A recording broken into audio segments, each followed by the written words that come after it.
Chapter 504. Also, Eliandos hesitated, wanting to say something but stopped. What else? Hinepolis asked impatiently. Some people came outside the city hall, claiming that their relatives did not betray you, but were killed by the mob.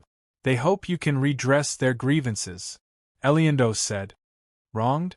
Hinepolis grabbed his hair in frustration. This was what he was most afraid of hearing, so he said as if pushing away a burden, I'll leave this matter to you.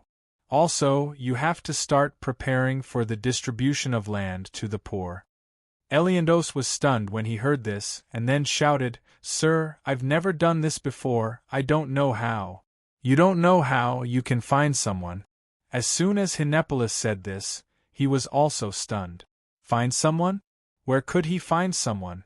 Almost all the officials in the city of Laos were killed by the mob, and there were probably few people with administrative experience in the city. Hinepolis sat down dejectedly. Did he have to do these things himself? However, since he became a consul, he had always given orders, and most of them were not carried out.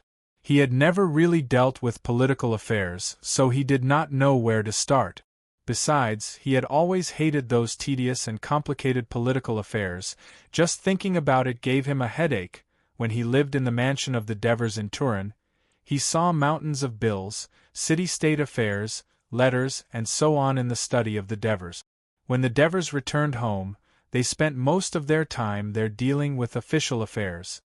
Hinepolis suddenly felt that maybe he was really not suitable to be a consul. Just as the two stared at each other, not knowing what to do, Helos walked into the hall. Sir Hinepolis, now that the situation in the city has calmed down, I would like to ask when you can prepare a ship for us? Now, Sir Devers must be anxiously waiting for news of our actions. Oh, there's this. Hinepolis was in a daze that day and had forgotten about this important matter. He immediately looked at Eliandos and said, Immediately get the port to prepare ships to transport Dionia's troops to Canopetia. Sir, the port is in chaos now. The sailors have all come to the city, and the port management staff have either been killed or are in hiding. Where are we going to find people to prepare so many ships? Eliandos shouted with a troubled expression. Hinepolis was stunned again. He looked at Helos helplessly. Helos didn't expect the situation to be like this, and he seemed a little anxious. Hinepolis looked at him apologetically. He was quite familiar with Helos, because Helos had been in and out of the great Devers' mansion many times. Suddenly, a thought flashed through his mind. Master Helos, I remember that you have been the chief executive of the city twice. Helos didn't know what he meant by this at this time, but he nodded and admitted it truthfully. And Master Bagul, he is still the chief executive of the Grimentum. The more Hinepolis spoke, the more excited he became. You see, the city of Laos is in chaos now. Most of the administrative officials have been killed by the mob, and the entire city can no longer function normally. I want to ask you to help me manage the city, so that Laos can return to normal as soon as possible, so that you can smoothly go to Clopetia. When Hinepolis finished speaking, the two people present thought they had heard wrong. Master Hinepolis, you're not joking, are you? Helos blurted out. Do you think I'm in the mood to joke with you in such a terrible situation? Hinepolis said impatiently. Do you want to leave by ship or not? Otherwise, you can only lead the team by land. To go by land to Clopetia, they had to cross the entire Cosenza Plateau. Although there was a main road, it would at least take more than 2 days. If Laos wanted to return to normal, they would probably only be able to leave by ship tomorrow if they were efficient. It seemed like it would take about the same amount of time, but Helos was no longer a mercenary who only knew how to lead troops to war. After a few years of administrative training, he was sensitive to the meaning of taking over the administrative power of Laos. I'll go back to the barracks and discuss with Master Bagul. Helos finished speaking and left in a hurry. Master, this doesn't seem very good. Eliandos vaguely felt that something was wrong. What's wrong with it? Hinepolis immediately retorted. If you don't think it's good, why don't you do all these things? Iliandos was so embarrassed that he couldn't speak. Hinepolis smiled. His eyes grew brighter because he had thought of a brilliant idea that would allow him to leave this city that had become a quagmire and was filled with hatred towards him. It was almost noon. Dionysius stood at the head of the broken Ciudad Crotone and withdrew his gaze from the north. He said coldly, "It seems that the young man from Dionia has no intention of accepting the letter of challenge and fighting us. Then what should we do? Master, do we take the initiative to attack them?" Astagras asked eagerly. "Cross the Neto River and attack Dionia's camp?" Dionysius glared at the reckless general and said coldly, "Stupid, that's exactly what the people of Dionia want. It was because Crotone crossed the river rashly that it lost to Dionia, which was weaker than it. Do you think I'm so stupid?" Astagras did not dare to speak. He could feel that Dionysius was in a bad mood. "Phasapises, how long can our current food reserves last?" Dionysius asked again. "Including the food obtained from Ciudad Crotone, it can probably last for more than a month." More than a month. With the Dionysian fleet controlling the east coast, they could no longer get help from Sicily. They could only harvest food from Rockley and the other conquered cities. But how much could they get? Dionysius anxiously calculated in his mind.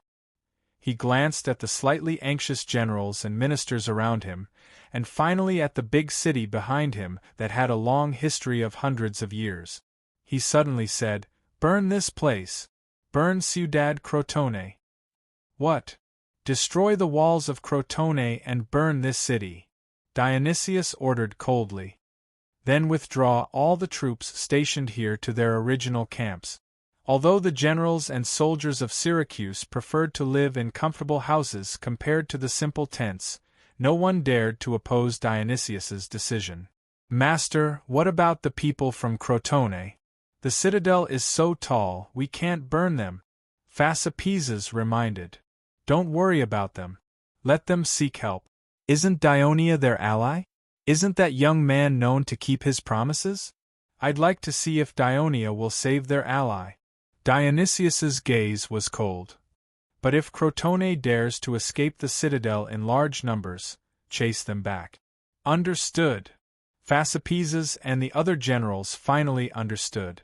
They were forcing the people of Dionia to cross the river to save Crotone. Ciudad Crotone was burning in the fire. This was another Greek city being burned in Greece after 4 years. However, this was not the first time the people of Syracuse had done this. Many of the cities they captured in Sicily were destroyed by them. Dionysius was known as the protector of Sicily. In fact, he had destroyed many city-states with a long history, including Greek cities. His ability to destroy was no weaker than his opponent, Carthage. Therefore, the soldiers of Syracuse skillfully placed fire starters everywhere in Ciudad Crotone. Soon, the entire city was set ablaze. The blazing fire reflected the sky of Crotone. The people in the citadel cried when they saw their homes burning in the fire. Not long after, the grief on the people's faces turned into fear because the fire was spreading and was about to surround the citadel. Fortunately, Lucius and Myron were prepared in advance. They had already sent people out of the citadel to cut down the trees and weeds around the hillside. Although the fire did not burn the citadel, the hot air and thick smoke brought great trouble to the tens of thousands of people in the citadel. Not only did they feel unbearably hot, but they also had difficulty breathing. However, there was not much water in the citadel. Myron initially wanted the people to bear with it, but many weak old people and women fainted one after another. In the end, he had no choice but to let everyone wet their clothes by the pool and apply it to their faces to tide over the difficult time. After the protective measures were taken, most of the water in the pool had been used up. Some of the people gathered in the temple and prayed to the statue of Apollo, hoping that it could protect them through this disaster. Some people were even repenting to the huge statue because they believed that today's retribution was due to Melantius's burning of Tulii, which was under Apollo's protection. Lucius looked at the burning city at the foot of the mountain in a daze. His heart was filled with worry for the safety of the people in the citadel. He knew that without water they would not last more than a few days. Lucius! Myron came from afar. Strangely, there was a hint of relief on his face. Don't worry. The people of Syracuse retreated and then set fire to the citadel. Something special must have happened. I think. Dionia's reinforcements have arrived. The people of Syracuse did this in order to fight against Dionia. Is what you said true? Lucius immediately cheered up and asked loudly. Chapter 505. As a Crotone general who had fought against Dionia before, Myron was quite familiar with the tactic of sending warships to harass the coast of Dionia's territory. He was shocked that Dionia managed to defeat several strong enemies in a row, breaking out of their encirclement and gaining the opportunity to fight against Syracuse. Their victory in the naval battle was completely unexpected. How did that young man do it? After Myron was exiled, he did not stay idle. While he was living in seclusion in Greece, he collected a lot of information about Dionia and studied Dionia's military and politics. He thought that he had a good understanding of this rapidly rising alliance. He did not expect that Dionia's performance in the war against Syracuse had once again subverted his understanding. So, Dionia is really here. Lysias was excited, but he suddenly remembered something. The joy on his face turned into anger. They should have come earlier. If the garrison of Asplustum had come to our aid when Syracuse attacked, Ciudad Crotone wouldn't have been breached so quickly. Myron did not speak. The inaction of the garrison of Asplustum was a thorn in the hearts of Lysias and the other Crotone leaders. Myron, even if Dionia's reinforcements came, can Dionia defeat the Syracuse army? If, then we're all finished. Lysias began to worry about his personal gains and losses. It was no wonder that he was like this. After all, they had witnessed the terrifying power of Syracuse's army. Ciudad Crotone was breached in such a short period of time. Could Dionia resist such a huge and ferocious Syracuse army? If Dionia was defeated as well, Crotone's only hope would be gone. Many Crotone people had such conflicting thought. Based on my understanding of the Devers, since he dares to lead his army here, he must have the confidence to win. Although they were trapped in the Acropolis after the city was breached and could not receive any news from the outside, Myron had more confidence in the Devers than any Crotone person. As the saying goes, the enemy always knows you best. He suggested loudly, what we need to do now is to wait for the fire to extinguish, then send scouts out of the city to find out the situation. If they find Dionia's army, ask them for help immediately. You're right. After listening to Myron, Lysias calmed down a little. He thought for a moment and added, we also need to inform Cypros to send scouts out of the city. The Trine army suffered heavy losses on the day the city was breached. In the end, Cypros led the remaining soldiers and retreated into the Acropolis with the Crotone people. After Lysias' reminder, Myron realized that the latter's meticulousness was exactly what he lacked. Because the relationship between Trine and Dionia was much closer than that of Crotone, Dionia would definitely pay more attention to their request for help. Lysias and Myron, the two famous political figures of Crotone, had been fighting for more than 10 years. When the war forced them to work together, they realized that they complemented each other's strength. It was really a pity. The Devers were watching the training of the Pike Brigade in the camp field. At noon, they suddenly received news that there was an unusual movement in the port of Crotone. Upon receiving the news, the Mytilades immediately led more than 100 Raven warships to the mouth of the Neto River. They quickly picked up the soldiers of the First Legion and rushed to the port of Crotone, just in time to see the Syracuse fleet leaving the port in an attempt to escape. The cunning people of Syracuse coerced the captured Crotone sailors to drive the remaining merchant ships and sailing ships out of the port. More than 40 of their warships were mixed in with these ships and immediately fled south after leaving the port. The fleet of the Middleades was obstructed by these ships, and no one could complete the blockade of the port. Once the warships of Syracuse, which had no intention of fighting, sailed at full speed, it was impossible for the fully loaded Raven warships to catch up. Therefore, the Dionysian fleet only captured a few warships and watched as most of the warships of Syracuse successfully escaped to the south. Due to the lack of results, the soldiers of the First Legion were a little listless after getting off the ship. Melisande, who was leading the soldiers ashore, heard the shout and turned his head. Felicius was standing not far away and waving at him. Melisande hurriedly said a few words to his subordinates and ran over.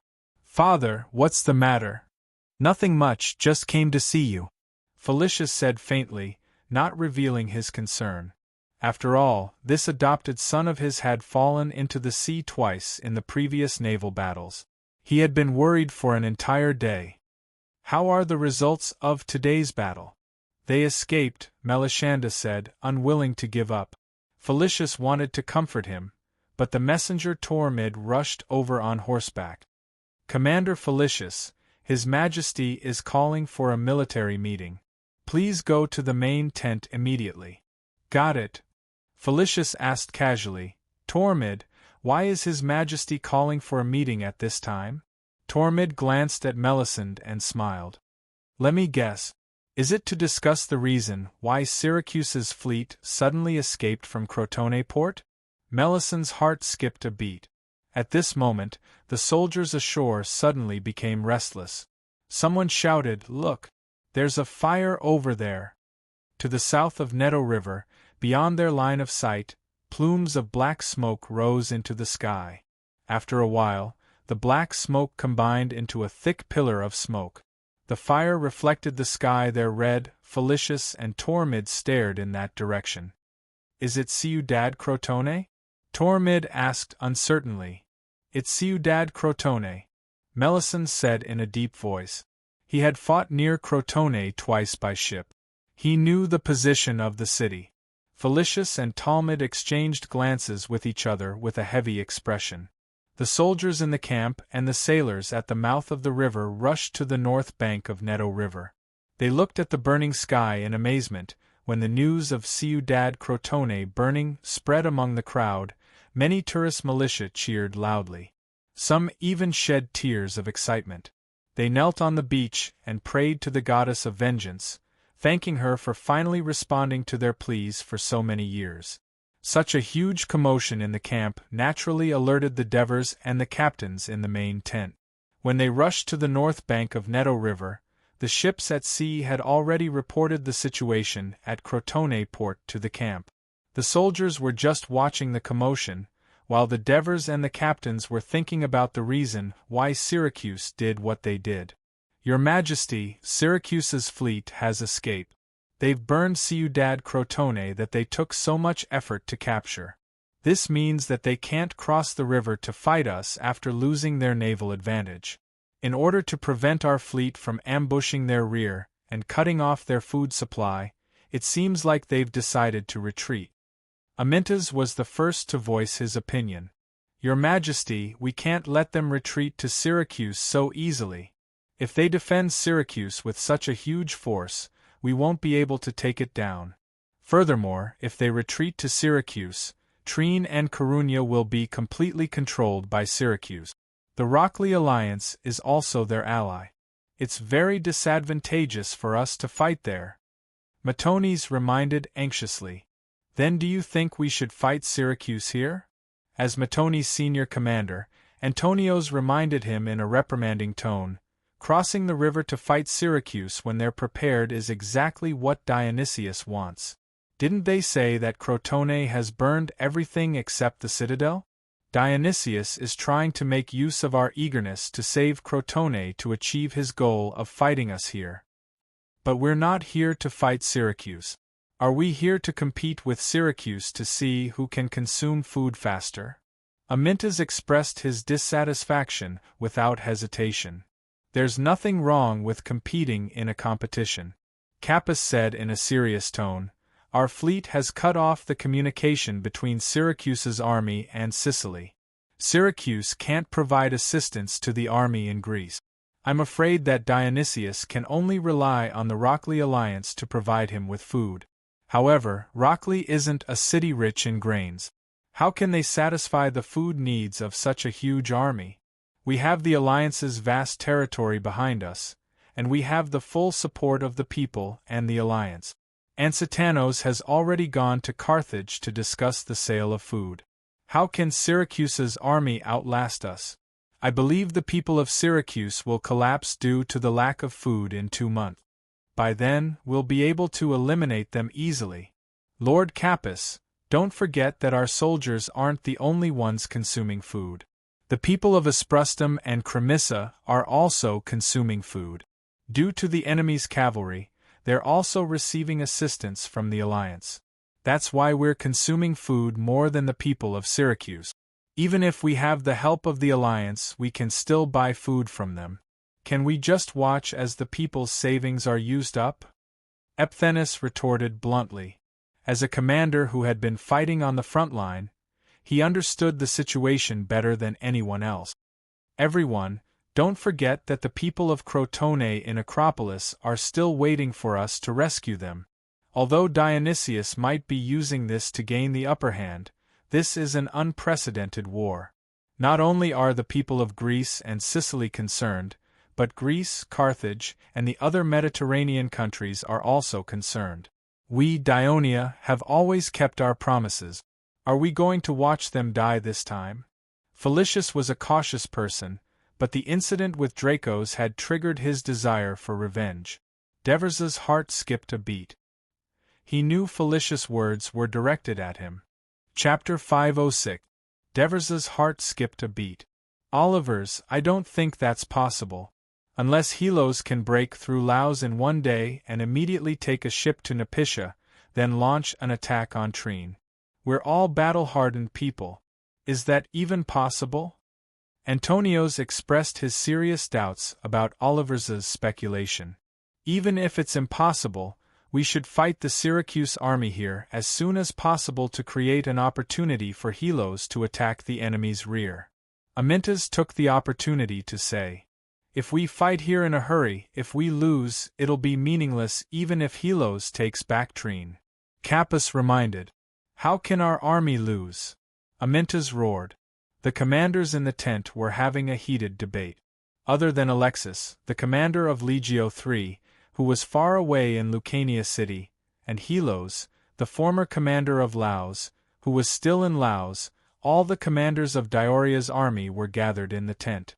1st Legion Commander Antonios, 2nd Legion Commander Amyntas, Legio IV Commander Epiphanes, 5th Legion Commander Felicius, Legio VI Commander Olivers, 7th Legion Commander Martones, Spear Brigade Commander Capys, former commander, and the former commander Hieronymus, who led 5,000 Lucanian reserve soldiers to the tent yesterday.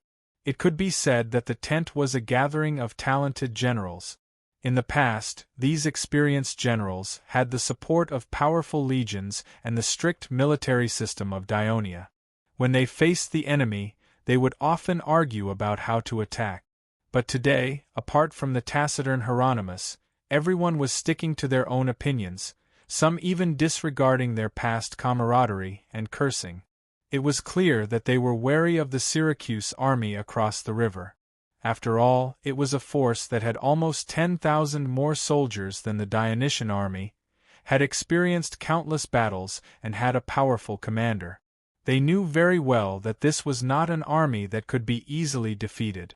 At the same time, the corps commanders were arguing endlessly. It was also because Devers did not express his own opinion. It was not that he was pretending to be reserved, but he had not made up his mind. Thus, he did not stop the corps commanders from arguing intensely. He hoped that this clash of ideas would help him sort out some of his thoughts. Even though the Dionysian fleet had gained the upper hand in the battle between the two armies, he was not arrogant enough to think that it was the same for the ground forces. For such a war that concerned the rise and fall of their countries and the life and death of their people, even though he had made a lot of careful preparations, he still needed to be calm and cautious. At this time, the captain of the guards, Marcius, came in and reported, "Your Majesty, a few envoys from Crotone and Trine have arrived from the other side of the river." The corps commanders stopped arguing and looked at Devers. Devers pondered for a moment and asked a crucial question. Even though Ciudad Crotone has been burned, Syracuse's cavalry is still patrolling on the other side of the river. How did they get here? According to the captain who accompanied them, it seems like Syracuse did not stop them, Marcius said. Your Majesty, this is obviously a conspiracy by Syracuse, Antonius reminded loudly. Is it a conspiracy? Are we not going to save our allies? Amintas asked loudly. Devers glanced at the two of them and asked his captain, "Did you ask why they are here?" "Of course they are here to ask for help." Marcius showed a hint of disdain, but immediately felt that this was disrespectful to their allies. He quickly straightened his face and said, "Oh, they also said that there is not much water left in the Acropolis. They won't last more than a few days." Devers nodded and fell into deep thought. Everyone's gaze followed the Devers's pacing, but no one spoke to avoid disturbing Devers's thoughts. After a while, Devers stopped and looked at Marcius. "Go out and tell those envoys to return. I won't see them." Everyone was stunned. Felicius shouted, "Your Majesty." Devers waved his hand and said with a firm expression, "I've already made my decision. Say no more." "Have the captured Crotone people confessed?" Dionysius asked when he saw Astagras enter. "Sir, they all said that Devers didn't even see them and chased them away." "Didn't even see them? Are you sure they're telling the truth?" Dionysius was doubtful. "Of course I'm sure.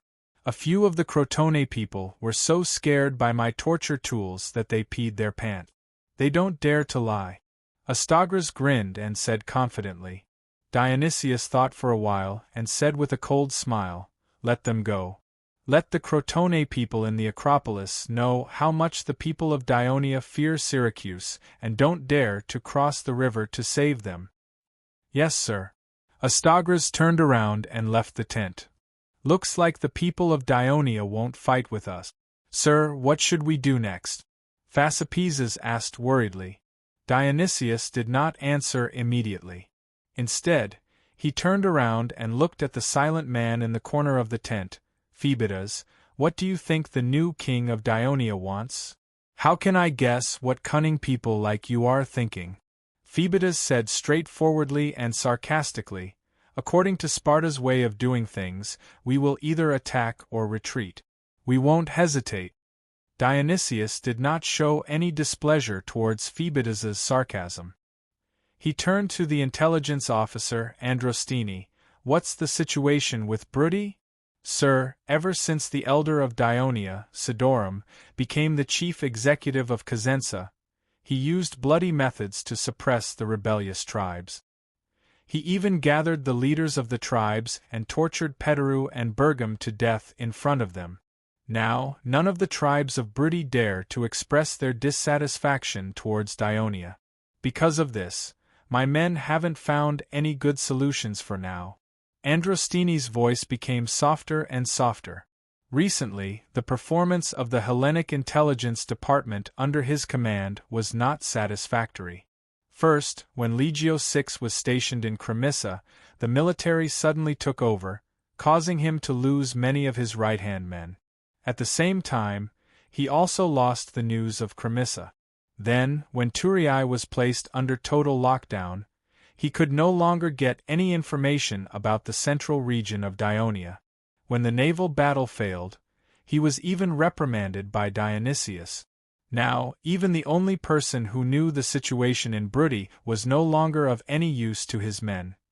"I'm asking you about the movements of the Dionysian army in the Brudi region." Dionysius glared at him and asked impatiently. Androstini was still sweating profusely. He quickly said, "Ever since the elder of Dionia, Helos, recruited 5,000 Lucanian warriors and went to Turii. Another elder, Helos, led more than 2,000 people to Laos. There has been no movement of troops in the Briti region. Moreover, the source of Briti's soldiers seems to have dried up. What about Laos? This was what Dionysius was most concerned about. Due to the Zig's tight blockade of the entire mountain path, our men can't find out the situation of the battle in Laos. Meanwhile, the spies in Laos haven't received any news yet. As soon as Androstini finished speaking, Phasapeses said, "Sir, Laos is considered a big city on the west coast of Greece. Laos is considered a big city on the west coast of Greece, and Arabuma has been ruling over Laos for many years. I'm afraid it won't be easy for the Dionians to take down Laos." Although Dionysius did not answer, he agreed with this view in his heart. This way, at least he did not have to worry about the problem of the rear for the time being. Therefore, he did not have to consider the problem of withdrawing the army back to Silatina for the time being. Dionysius knew very well that giving up on Crotone, which he had sacrificed a lot to obtain, and retreating back to Silatina would not only greatly dampen the morale of the soldiers and cause dissatisfaction among the generals, but it would also mean that Syracuse would give up on the offensive and adopt a defensive stance, allowing the Dionia to take the initiative in the war. As time passed, this would only worsen the situation of Syracuse's army in Greece. Therefore, he had to force the Dionia to engage in another battle as soon as possible. Phasapeses, immediately lead 2,000 people to fire arrows and igniters at the Crotone citadel on the hill with bows and ballistae. Dionysius ordered. The generals and ministers in the tent were stunned. "My lord, the citadel has the temple of Apollo." Damocles reminded him loudly. "I believe Apollo would never allow Hades to occupy Turii for too long. That's why he protected us from taking over Crotone, and allowed us to burn down Ciudad Crotone. Of course, he wouldn't mind our slight offense to his temple now." Dionysius laughed coldly in his heart, but patiently explained to them on the surface, "Besides, I don't plan to burn down the citadel. I just want the people of Crotone to panic and deplete their water supply, forcing them to seek help from Dionia." Dionysius's order was swiftly carried out. Dozens of ballistae and bows were carried to the foot of the hill by thousands of Syracuse soldiers. They began to fire fireballs and fire arrows at the citadel. In order to conserve their water supply, the terrified citizens of Crotone carried earth to extinguish the fire, which resulted in many being burned. Chapter 507. The commanders could not bear to see Crotone suffer, but the Devers knew that he could not let Syracuse take the initiative. If he led his army to cross the Neto River, he would fall right into Dionysius's trap. Time was more important. Just as Antonios had said, Helos would need time to take down Laos and lead his army to attack Syracuse's rear.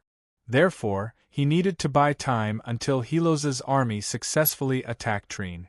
By then, it would be Dionia's turn to take the initiative in the war. However, the Devers' beautiful plan was not so easy to realize. The people of Syracuse had been firing rockets at Crotone's citadel, and the people of Crotone had been fighting the fire non-stop, sending messengers to the Dionia camp again and again. After being rejected by the Devers, some messengers cried in front of the tent, "Please save the people of Crotone. We're running out of water, and everyone is drinking urine, but what about the children? My child is only 2 years old. I'm willing to use my life in exchange for his life. Please save us." Some messengers cursed, "Devers, everyone says that you're a great general who has won every battle in Greece, but I think you're just a coward. People of Dionia, are your hearts made of iron? You're watching your allies struggling in the fire a few miles away, but you're not willing to help.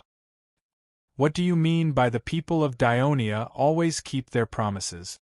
That's all a lie. You liars, even if the tens of thousands of people of Crotone are smoked to death or burned to death, we'll curse you in hell." All the Dionia soldiers who heard their cries and curses lowered their heads in shame.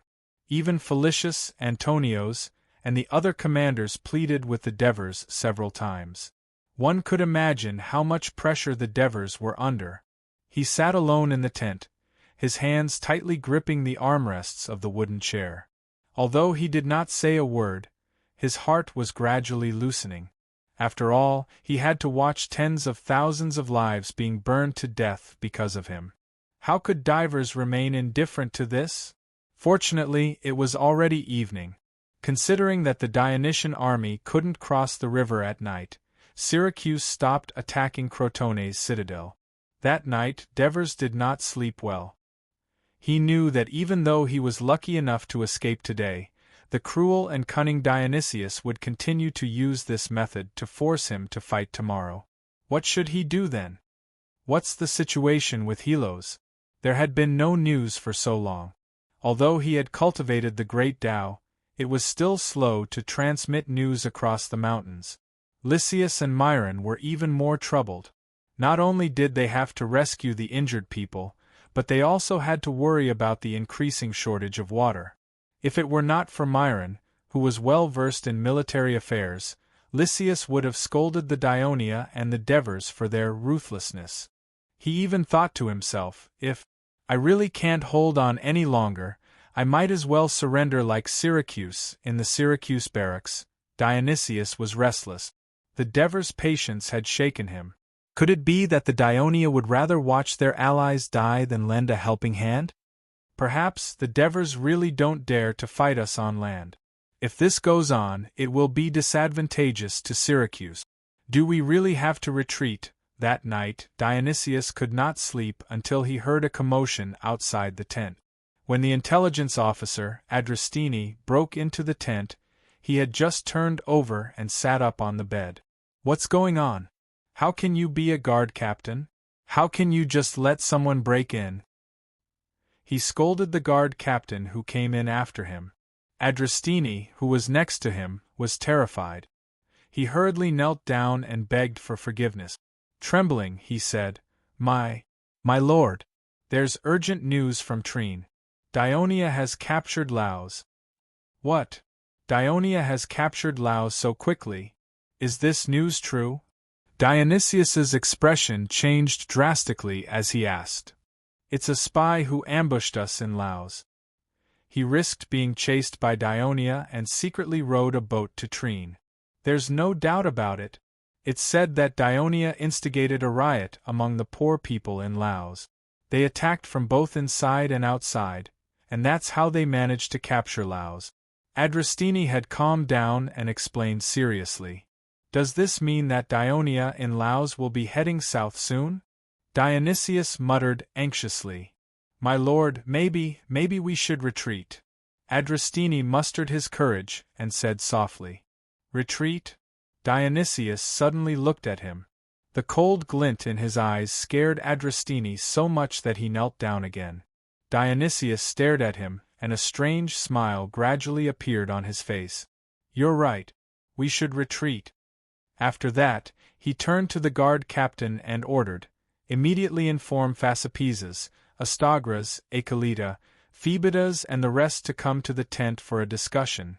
Adrastini heaved a sigh of relief and sat on the ground. Only then did he realize that his back was drenched in cold sweat. The next morning, the Croton plains was shrouded in a light fog. It made the warm seaside a little chilly. Divers woke up early in the morning to have breakfast. As usual, he had bread, oatmeal, and beef jerky, just like any other ordinary soldier. The only difference was that there was an extra fish. It was the catch of the Denian fleet stationed at the mouth of the Neto estuary when they had nothing better to do yesterday. They sent quite a lot to Divers, and he shared most of it with the escorts. Although the breakfast was good, the Devers did not have much of an appetite. At that moment, Marcius accompanied Zam into the tent. Your Majesty, my men have brought good news. The enemy is dismantling their camp and retreating. The Devers were shocked when they heard the news from Zam. My men snuck into the enemy's camp and heard the Syracuse soldiers whispering in panic. They said that Trine is under attack by the Dionysian army. Why, Zam explained excitedly. Has Lord Helos conquered Laos? Why didn't we receive any reports? Marcius was confused when he heard the news, so he interrupted. The time it takes to pass through the mountains in the west to get here is different from taking a boat to Canopetia and then to Treen, why Zam explained. He then said excitedly, Your Majesty, Weidish. Before why Zam could finish, Marcius also shouted excitedly, Your Majesty! Seeing the desire in their eyes, the Devers knew what they wanted to express. Even the usually quiet and cautious guard Captain Marcius was like this, let alone the other soldiers. The morale of the army were like this. It was the general trend. The Devers sighed and said loudly, Marcius, call Tormid. Tell him to inform all the commanders, and the middle aides to come to the tent for a military meeting. Yes, Your Majesty. Why, Zam, order your soldiers to continue monitoring the enemy's movements.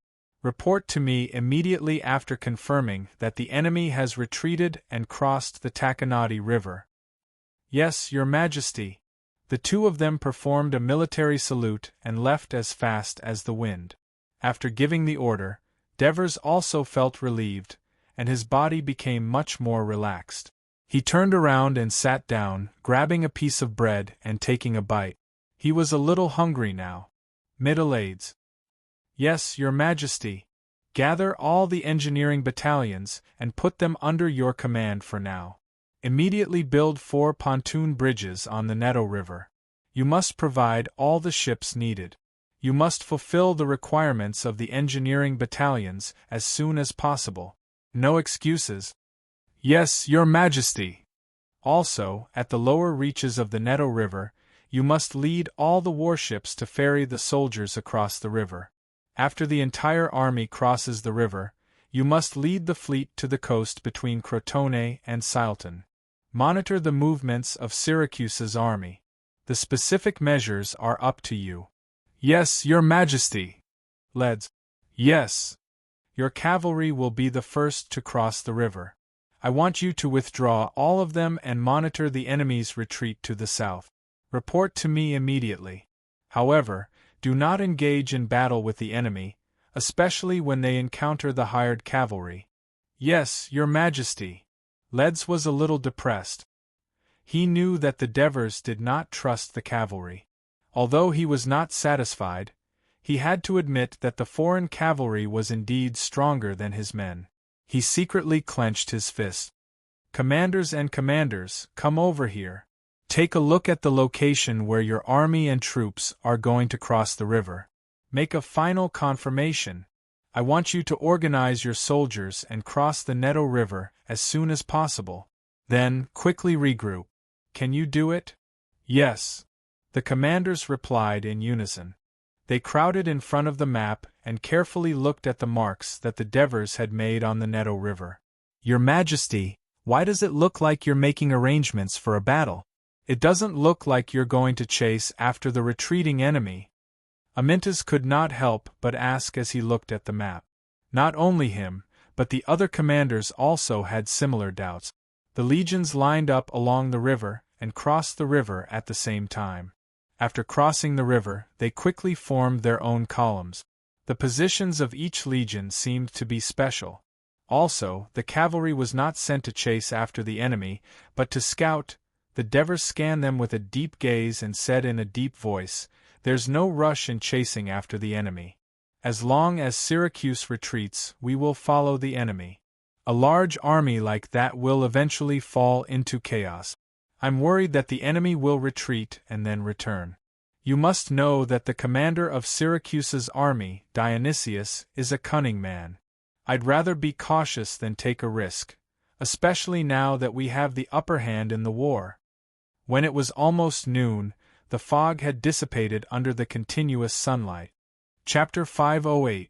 The regimental commanders, platoon leaders, company leaders, and platoon leaders of Dionia had made meticulous arrangements. The Neto River became very lively at that moment. Nearly 60,000 Dionia soldiers, who had been waiting in formation, began to rush to their destination under the leadership of their respective team officers. The 1st Legion's crossing position was close to the estuary. As the commander of the 1st Company of the 4th Brigade of the 1st Legion, Leotychides followed the army's arrangement and led 200 soldiers of the company in a neat formation, waiting by the shore. In front of them was a 3-tiered warship that was 30 meters long and 6 meters tall. "Hey, Prososus," Leotychides' pseudonym in Dionia, "let's compete to see whose company can reach the other side of the river first." "Get into formation," shouted Hetbarus, the commander of another company next to him. Before Leotychides could answer, the soldiers shouted, "The 2nd Company should take a good look at their own training. How dare they compare themselves to us? Let's compete. Who's afraid of who? But if we lose, we'll have to do frog jumps. Hey, what's going on? Why aren't we getting on the ship? They've already started to leave. All of you be quiet. Stay focused." Leotychides roared, and the entire company immediately became quiet. Leotychides' company training was extremely strict. He was also strict and inflexible. Soldiers who did not take their training seriously would be punished with corporal punishment, or even beaten and scolded. Many citizens who had just joined his company felt that it was intolerable and requested to be transferred to other companies. But Leotychides, in every corps tournament, not only was he the best in individual officer competitions and tactical competitions, but his company often came out on top in formations, attacks, defenses, encampments, sieges, and so on. Because of this, there were many citizens who admired him and volunteered to join his company. The soldiers respected and feared him at the same time. "You can board the ship now," shouted the captain of the warship to the company on the shore. "Team 1, Team 2, upload," Leotychides immediately shouted. The front-line soldiers of the 2 squads quickly put the 10-meter-long ladder on the side of the ship. After the hook at the top hooked onto the wooden railing, the soldiers quickly climbed up the deck one by one. Soon, the 2 squads, a total of 100 people, had all boarded the warship. The waterline of the entire warship had also sunk by a notch. Fortunately, this was close to the estuary, so the river was relatively deep. Furthermore, each company was temporarily responsible for building a simple dock that was not too long. The warship lifted the anchor, turned the rudder, extended the oars, and began to glide southward, picking up speed. Even downstream, the width of the Neto River was no more than 80 meters. The warship quickly reached the other side. After the soldiers disembarked, the warship returned at an even faster speed. In less than 10 minutes, the entire company had assembled on the south bank of Neto. At this time, Leotychides smiled, obviously satisfied with the soldiers' performance. "Pythias," he cried. "Here." The 1st Division's leader responded loudly. "Go and ask the 2nd Company if they're ready." "Yes." When Pythias ran over, the soldiers of the company laughed. Soon, there was a shout from the side. "Didn't your company not agree? That's why we slowed down. You're cheating." The soldiers of the 1st Company laughed even louder. Leotychides actually liked the lively atmosphere of cooperation and competition in the Legion of Dionysia. It allowed him to relive the intimate scenes of fighting with other soldiers in Sparta, and it also allowed him to forget the suffocating pain of the past. He looked forward and thought to himself, Captain Septimus should be blowing the bugle to assemble the company. On the north bank of the Neto River, Devers stood on horseback on high ground, looking down at the thousands of soldiers on the riverbank. Under the guidance of the military flag, they stepped onto the pontoon bridge in an orderly manner and advanced towards the south bank. No one knew which officer came up with the idea to have the company sing the Song of the Hades loudly to overcome the soldiers' fear of the swaying pontoon bridge when crossing the river. But soon, the song rang through the entire river, and each battalion and company sang their own song, as if they were competing to see who sang better and louder, and who would have more fighting power on the 4 pontoon bridges, for long dragons advanced quickly towards the unknown south bank. Banners fluttered, and the song soared. This scene made the Devers who were looking down feel excited, and their faces flushed. After years of hard work, the Dionia alliance had actually built such a large army. Your Majesty, shouldn't we set off? Capys reminded him. You can't wait to? Davos smiled. The Devers arranged for Capys's spear brigade to be the last to cross the river. Although Capys knew there must be a deeper meaning behind it, when the soldiers saw that the other legions had already crossed the river, they naturally could not wait to cross the river as well. This time, the newly formed troops were not as disciplined as the other legions, so it was normal for them to behave like this. The Devers did not make things difficult for Capys. He turned around and said, "We have also crossed the river." The guards immediately cheered and clustered around the Devers. Hundreds of cavalrymen galloped down from the riverbank, stirring up a cloud of dust. "Sir, the cavalry of Dionia is approaching." A scout rushed all the way and reported urgently. Dionysius, who was at the rear of the army and slowly advancing towards Serene, heard the news and immediately became spirited. "How many cavalry?" "About 1,000 cavalry. No matter how many cavalry of Dionia come, they are just going to die. I will lead my men and kill them all now." Aeaclida asked loudly. "Don't worry." Dionysius, however, was relieved and smiled. "Dionia has crossed the river at once. With so many cavalry, their infantry must be following them. Aeaclida, if you lead the cavalry now, you will scare away the enemy that I have spent so much effort to lure across the river. Then what should we Namibians do?" Aeaclida still did not understand what Dionysius meant. "Your cavalry continue to retreat." Dionysius stared at Aeaclida and then at Gubra, who did not speak at the side. He gave clear instructions loudly. It was not until the two nodded reluctantly that he was relieved. He then said to the attendant, "Let the orderly rush to the front of the troops and inform the Facipizes to lead the troops back." "Yes, sir." At the port of Laos, more than 6,000 Dionia soldiers were boarding the ships one after another. "Sir Bagul, I will have to trouble you to stay for a few more days regarding Laos," Helos said to Bagul, who came to see them off. "Don't worry," Bagul responded solemnly. "Although I am eager to go to the battlefield with you and participate in the battle, as a member of the Senate, I understand the importance of Laos to the Alliance. I will handle the affairs here until the people sent by the Senate come to take over." Helos also said solemnly, "Sir Bagul, I also ask you to rest assured. Whether it is the Brutty soldiers or the Lucanian soldiers, I will treat them equally. When the war is over, I will try my best to let them all go home safely." Bagul laughed heartily. "I am most relieved to hand my brothers over to you, Sir Helos. I have already warned them to strictly follow your orders. If they violate it, you can punish them according to the military law." "Thank you." Helos sincerely expressed his gratitude to Bagul. At this moment the messenger arrived. "Sir, the soldiers have boarded the ship. Please give your instructions." When Helos heard this, he immediately looked toward the city. There was a hint of impatience on his face. He said to Bagul again, "His Majesty is anxiously waiting for our operation. We have been delayed for a day yesterday. Time is tight. Sir Hinepolis is not here yet. I will not wait for him. Please convey my apologies to him." Wait a little longer.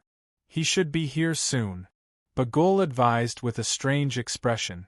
Hinepolis said, "He has something very important to tell you." "Something very important?" Xylos looked suspiciously at the strange expression on Bagul's face and asked, "What is it?" Wait for him." Bagul was thinking about how to evade when a clear voice came from behind him. "Sir Helos, I have kept you waiting." Hearing this, Bagul breathed a sigh of relief. Xylos, on the other hand, widened his eyes because the person walking towards him was Hinepolis in full military uniform. "Do I need to wear armor to send him off?" Helos remembered that even when Laos was recaptured and the army entered the city, this young consul was still dressed casually. Just when he was a little puzzled, Hinepolis came to him with 50 similarly armed soldiers. Sir Helos, let's go. Go? With you? Helos thought he had misheard. When I left Turii, His Majesty the Devers had promised me to be his clerk and witness the war.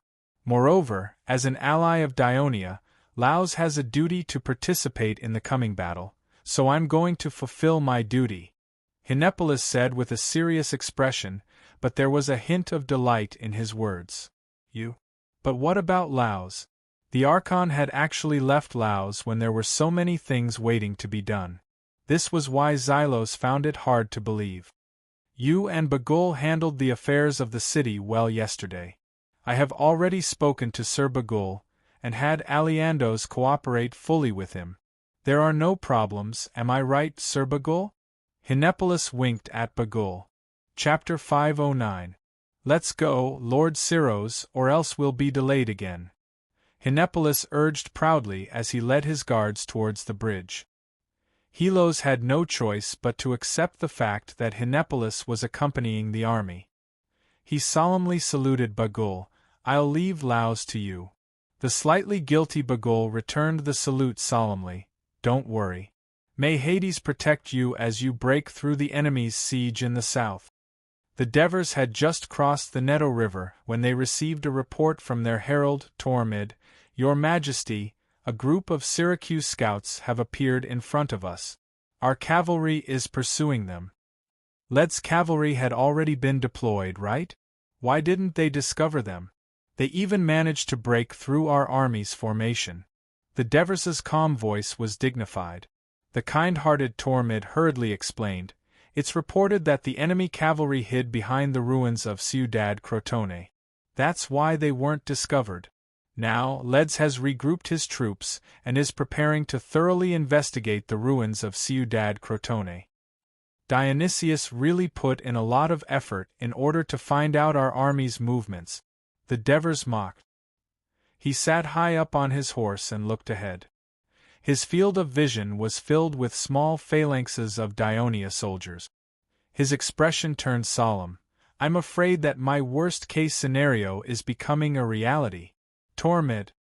Yes. Inform all the soldiers to equip themselves and march south at normal speed.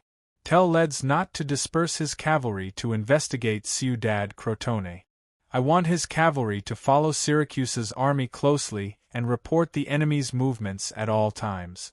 At the same time, do your best to conceal our army's movements. Leave the investigation of Ciudad Crotone to the Mountain Reconnaissance Brigade.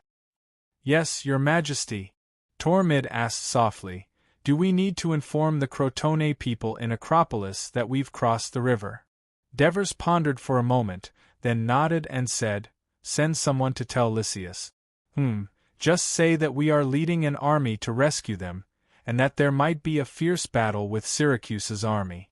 Ask them to send as many troops as possible to rendezvous.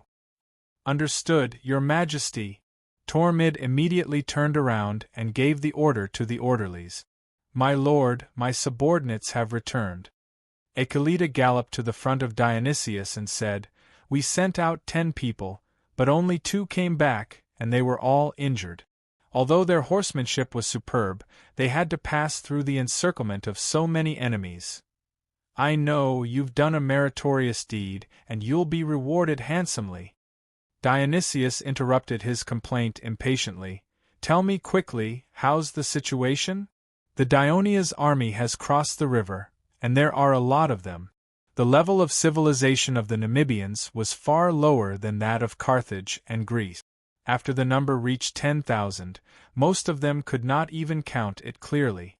Dionysius listened to Achelida's exaggerated words, and his original worry dissipated, and a smile appeared on his face.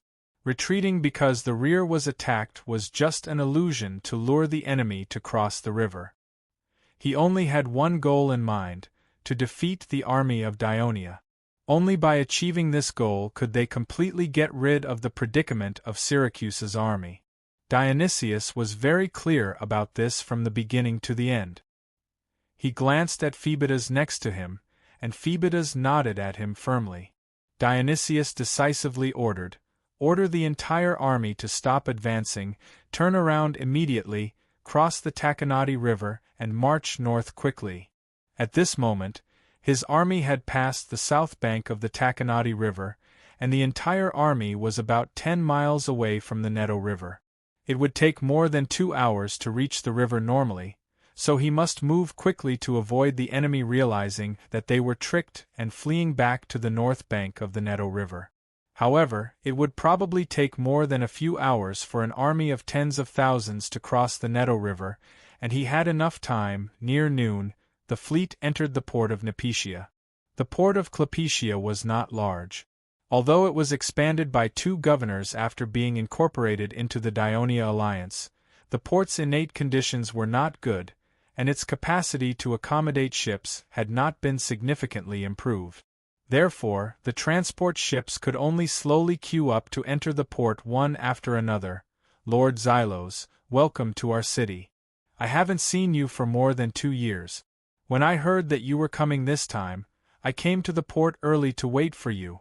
Assists gave Helos, who had just disembarked from the ship, a warm hug and then said, His Majesty is really cruel. For the past few years, he has either let me stay in Lucania or sent me to this remote Brity region. He did not give me any leisure time to have a good time with old brothers like you. When you were appointed as the governor of Cosenza, I wanted to go to Cosenza to congratulate you, but I did not expect the war to break out so soon. Assists could not stop talking excitedly, but Helos only replied with one sentence, His Majesty is doing it for your own good. Of course, His Majesty treats me like a brother. He won't blame me even if I complain a little, Assists cheekily teased. Sir Assists, nice to meet you.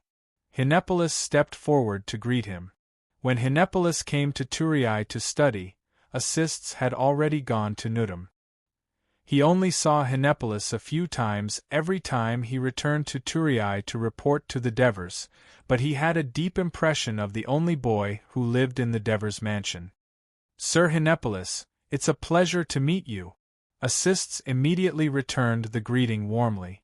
Then, he seemed to remember something and looked confused. Since you are here, it means that Laos has been taken back. Shouldn't you be in Laos reorganizing the affairs of the city-state that has just gone through a war? There was a hint of lecturing in his words, but Hinepolis did not mind. He said calmly, Sir Bagul is in charge of Laos now, and he is doing a good job. I have to fulfill my promise to His Majesty and serve as his military secretary, so I came with Sir Helos. I heard that Sir Assists is His Majesty's first military secretary. I would like to ask you to teach me more about how to be His Majesty's military secretary. The Assists laughed, but his eyes glanced at Helos. Seeing Helos nod at him, he said, No problem, we can talk together. I think you will definitely do better than me, because I don't have good writing skills like you. Back then, I received a lot of criticism from His Majesty. Just as the Assists humbly encouraged Hinepolis, a person behind him stood up. Sir Helos, we have been waiting for you for a long time. You are? Helos looked at the stranger who spoke. Let me introduce you. The Assists hurriedly said, This is the General of Trine, Blomalas. After the defeat of the Southern Alliance, he led the people in the city to retreat to Nipetia, avoiding the tragic fate of Silton. Blomalas said solemnly, Sir Helos, the people of Trine will fight with you to take back our home. Your wish will come true very soon. Helos promised confidently. And this, the Assists pointed at the man beside him and introduced him to Helos. This is the captain of the triple-oared warship of the Dionysian fleet, Vralios. He has been waiting for you in Nipetia for a day under the orders of the commander of the navy, Sicerian. Vralios took a step forward and saluted. Sir Helos, our fleet is now anchored at the port of Torina. General Sicerian has ordered me to discuss with you. Once I get the time for your attack on Trine, I will immediately return and inform General Sicerian. He will lead a fleet of 4,000 soldiers from Lygium to land on the coast of Hyhernion and cut off the route of Rockley's reinforcements. After hearing this, Helos could not help but sigh. Now that our navy is strong, it will be of greater help to the army's attack. He turned his head to look at the port. There were only a few hundred soldiers coming ashore. The transport ships were lined up one after another, extending all the way out of the port. He turned back to look at Blomalas. The Trine general was looking at him expectantly. "General Blomalas, how many soldiers do you have under you?" Helos suddenly asked. 500. Blomalas saw Helos frown and added, "Including the older citizens, I can lead 900 people to fight with you. How many soldiers can Nepetia send?" Helos asked assists again. "Nepetia has 1,500 soldiers in reserve. I can send 1,000 to support you," assists said without hesitation. "How many enemies are there in Trine?" Helos asked again. According to our investigations these few days, there might be 4,000 people, but more than half of them are Hyhernian and Medma's militia," Blomalas replied. Helos lowered his head and thought for a while. He made up his mind and said in a low voice, "I will return to the ship now and lead the fleet to land on the coast of Ophelia Plains. We will march on Trine." Chapter 5:10. That's exactly what General Sicerian wants. Vrelios immediately agreed. The soldiers rested for an entire day yesterday, and stayed on the ships today. They're still full of energy and stamina. But look at us now. Helos pointed at the densely packed transport ships at the docks, and anxiously said, 6,000 soldiers have come ashore, and I don't know how long we'll have to wait. Besides, I've been the chief executive of Cosenza, and I know how big Canopitia is. Just helping to settle down the refugees from Trine would probably fill up the entire city. Don't worry about the accommodation. I'll do my best to arrange it. If there's really no place to stay, we can camp outside the city," Assist said confidently. "I know that there are mountains outside Canopitia. Instead of camping here, I might as well camp on the plains in front. The soldiers will sleep better there."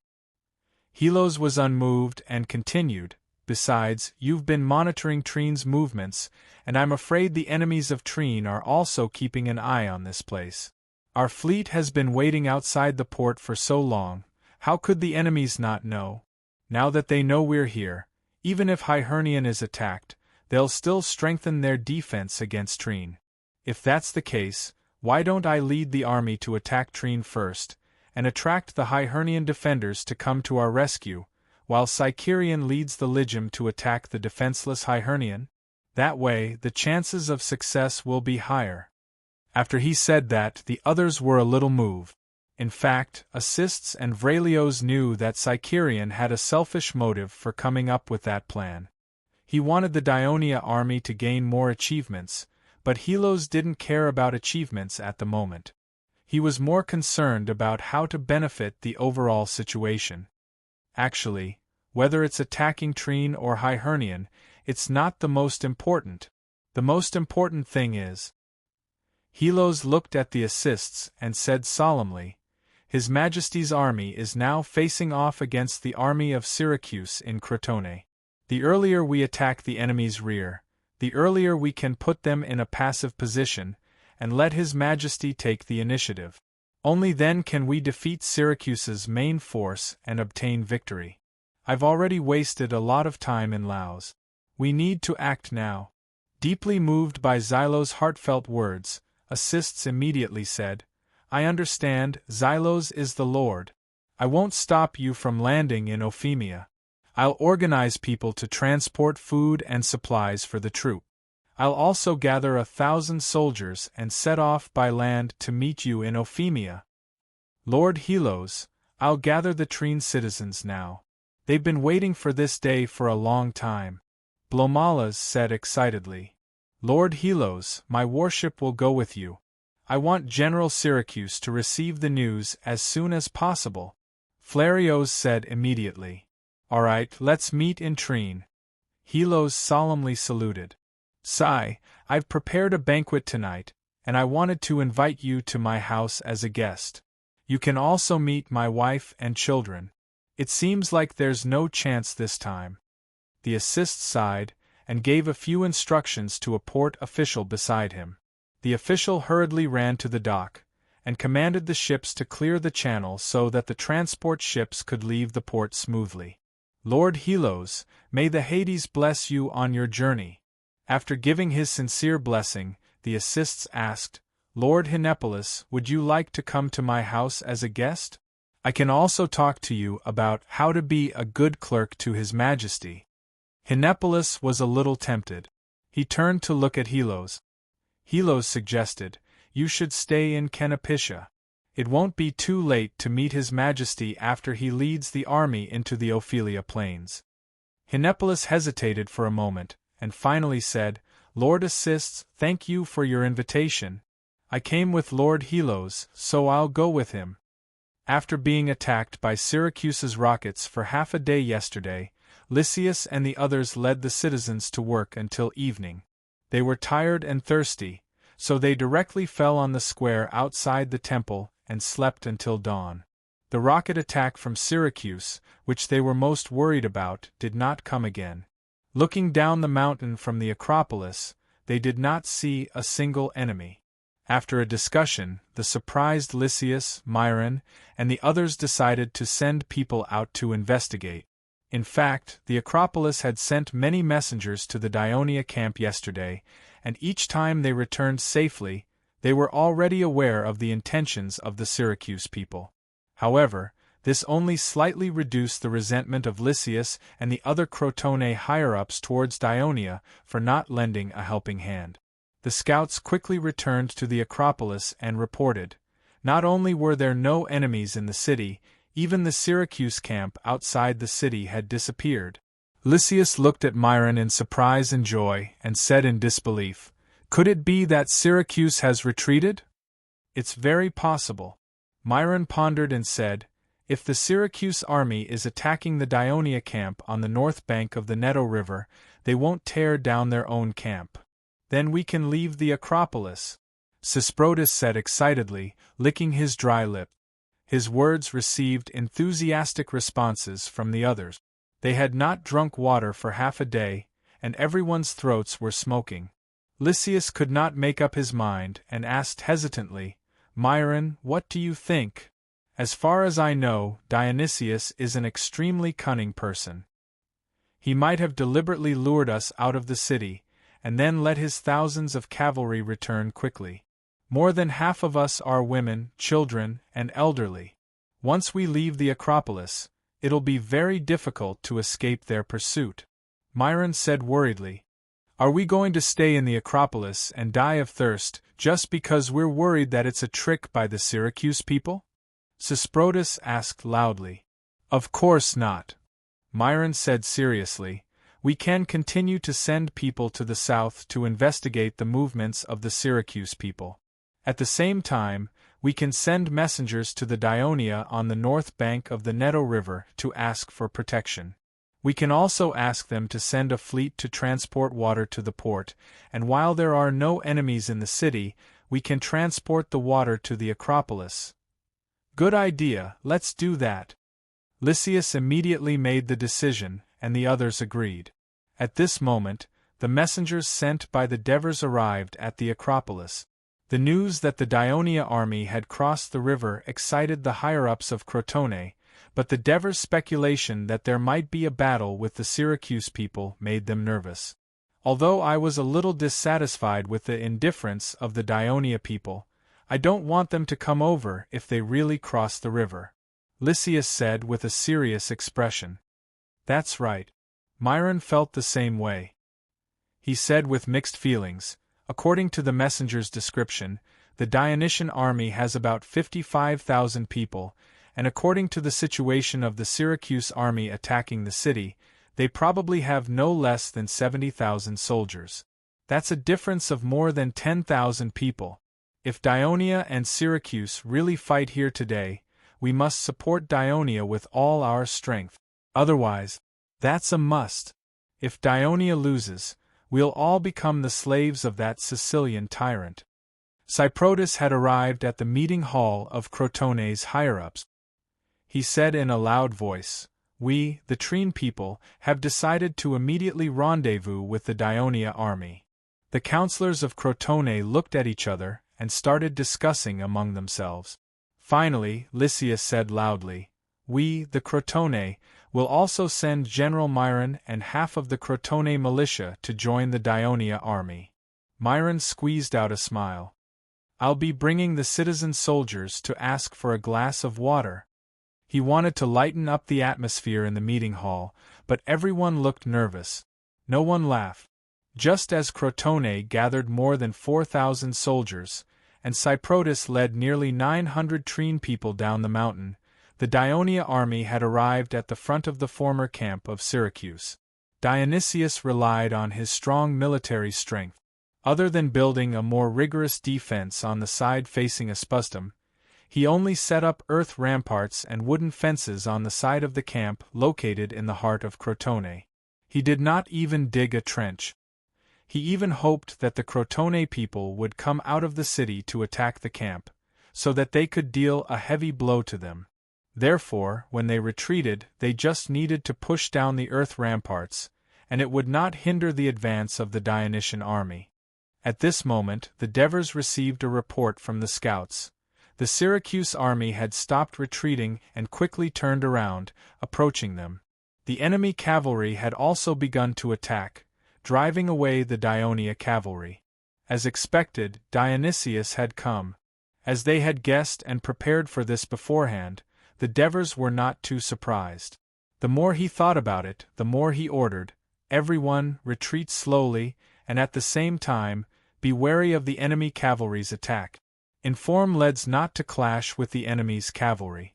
Retreat first." Although puzzled, Tormid still hurried to issue the military order. As the Dionysian army did not march in the usual way after crossing the river, they lined up and marched south together in a wide front. The army of more than 50,000 people stretched for 7 to 8 miles from west to east. In order to ensure the speedy delivery of military orders, the Devers and Tormid discussed a plan, which was to set up 2 messengers 1,000 meters behind the entire army, to ensure that the Devers could deliver orders to and fro the army quickly and conveniently. Chapter 5:11. The messenger did not answer but emphasized again, "This is an order from the king of Devers." Martones was speechless. He ordered angrily, "Tell all the captains to retreat with your brothers. Retreat very slowly." For the experienced commanders, they did not need more detailed instructions from the Devers.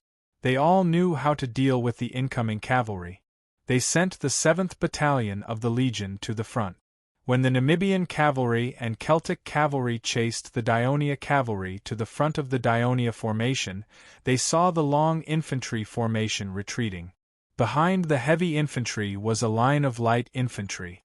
The light infantry shot arrows at the enemy, preventing the Namibian cavalry from getting close to the formation and throwing their javelins. Although these foreigners were fierce, they would not be stupid enough to attack such a huge formation.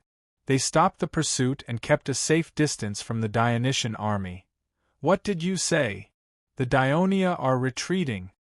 Dionysius, who had just crossed the east bank of the Taconati River, heard Achelita's report and became even more anxious.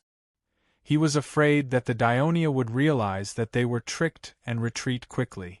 If they retreated to the north bank of the Neto River before he arrived with his army, then all the efforts of the past 2 days would be in vain.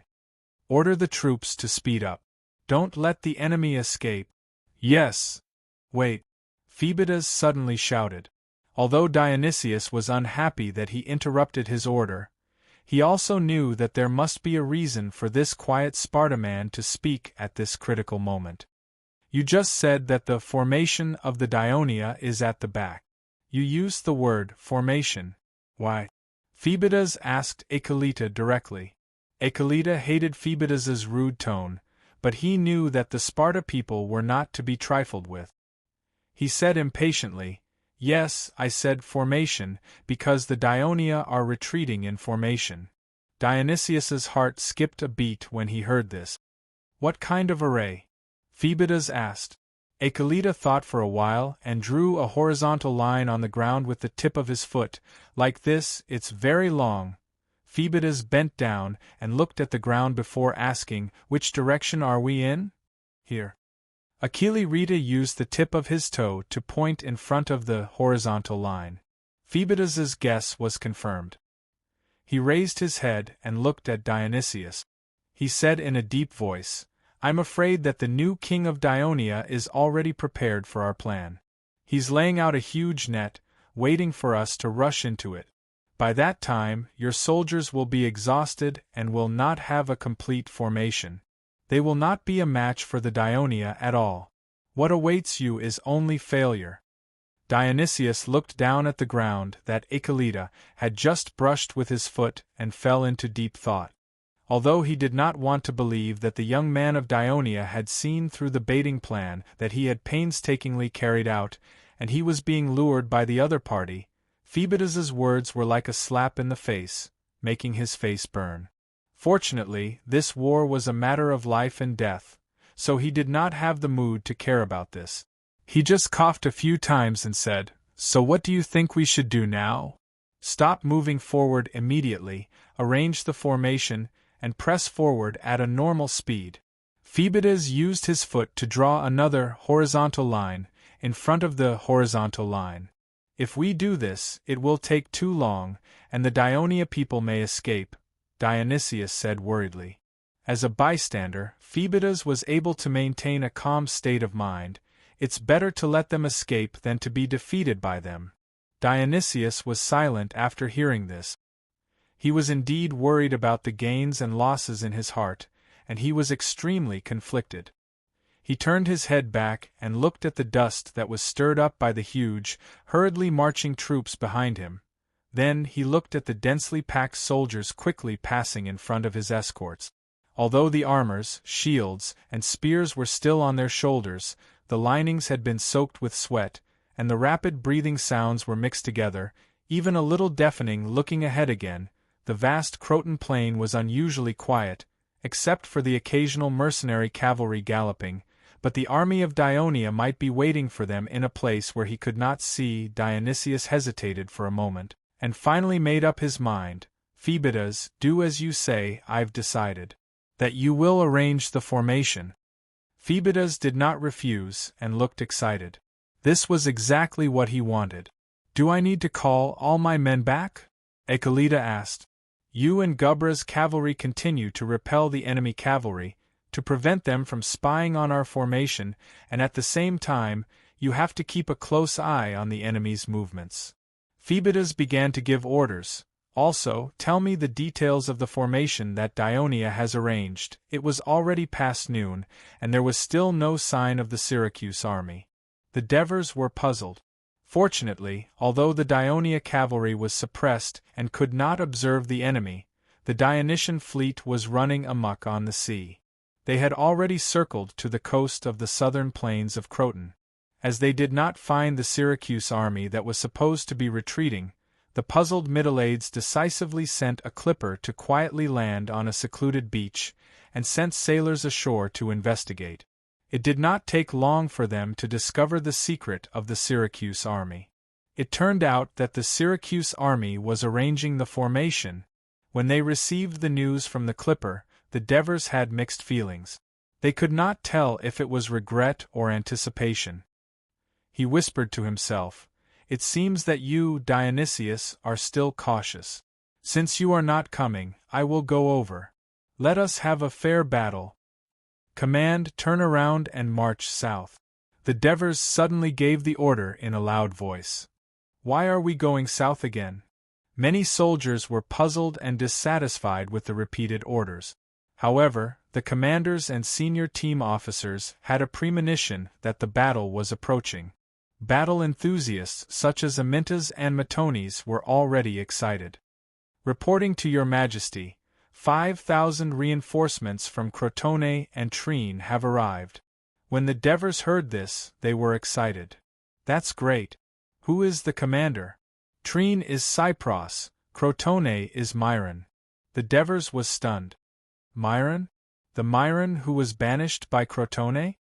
Yes, your majesty. I have confirmed it. It is him. After the outbreak of this war, he was recalled by Crotone.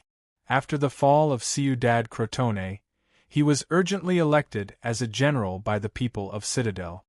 Tormid knew that the Devers would have questions, so he did some research beforehand. The two generals were old acquaintances.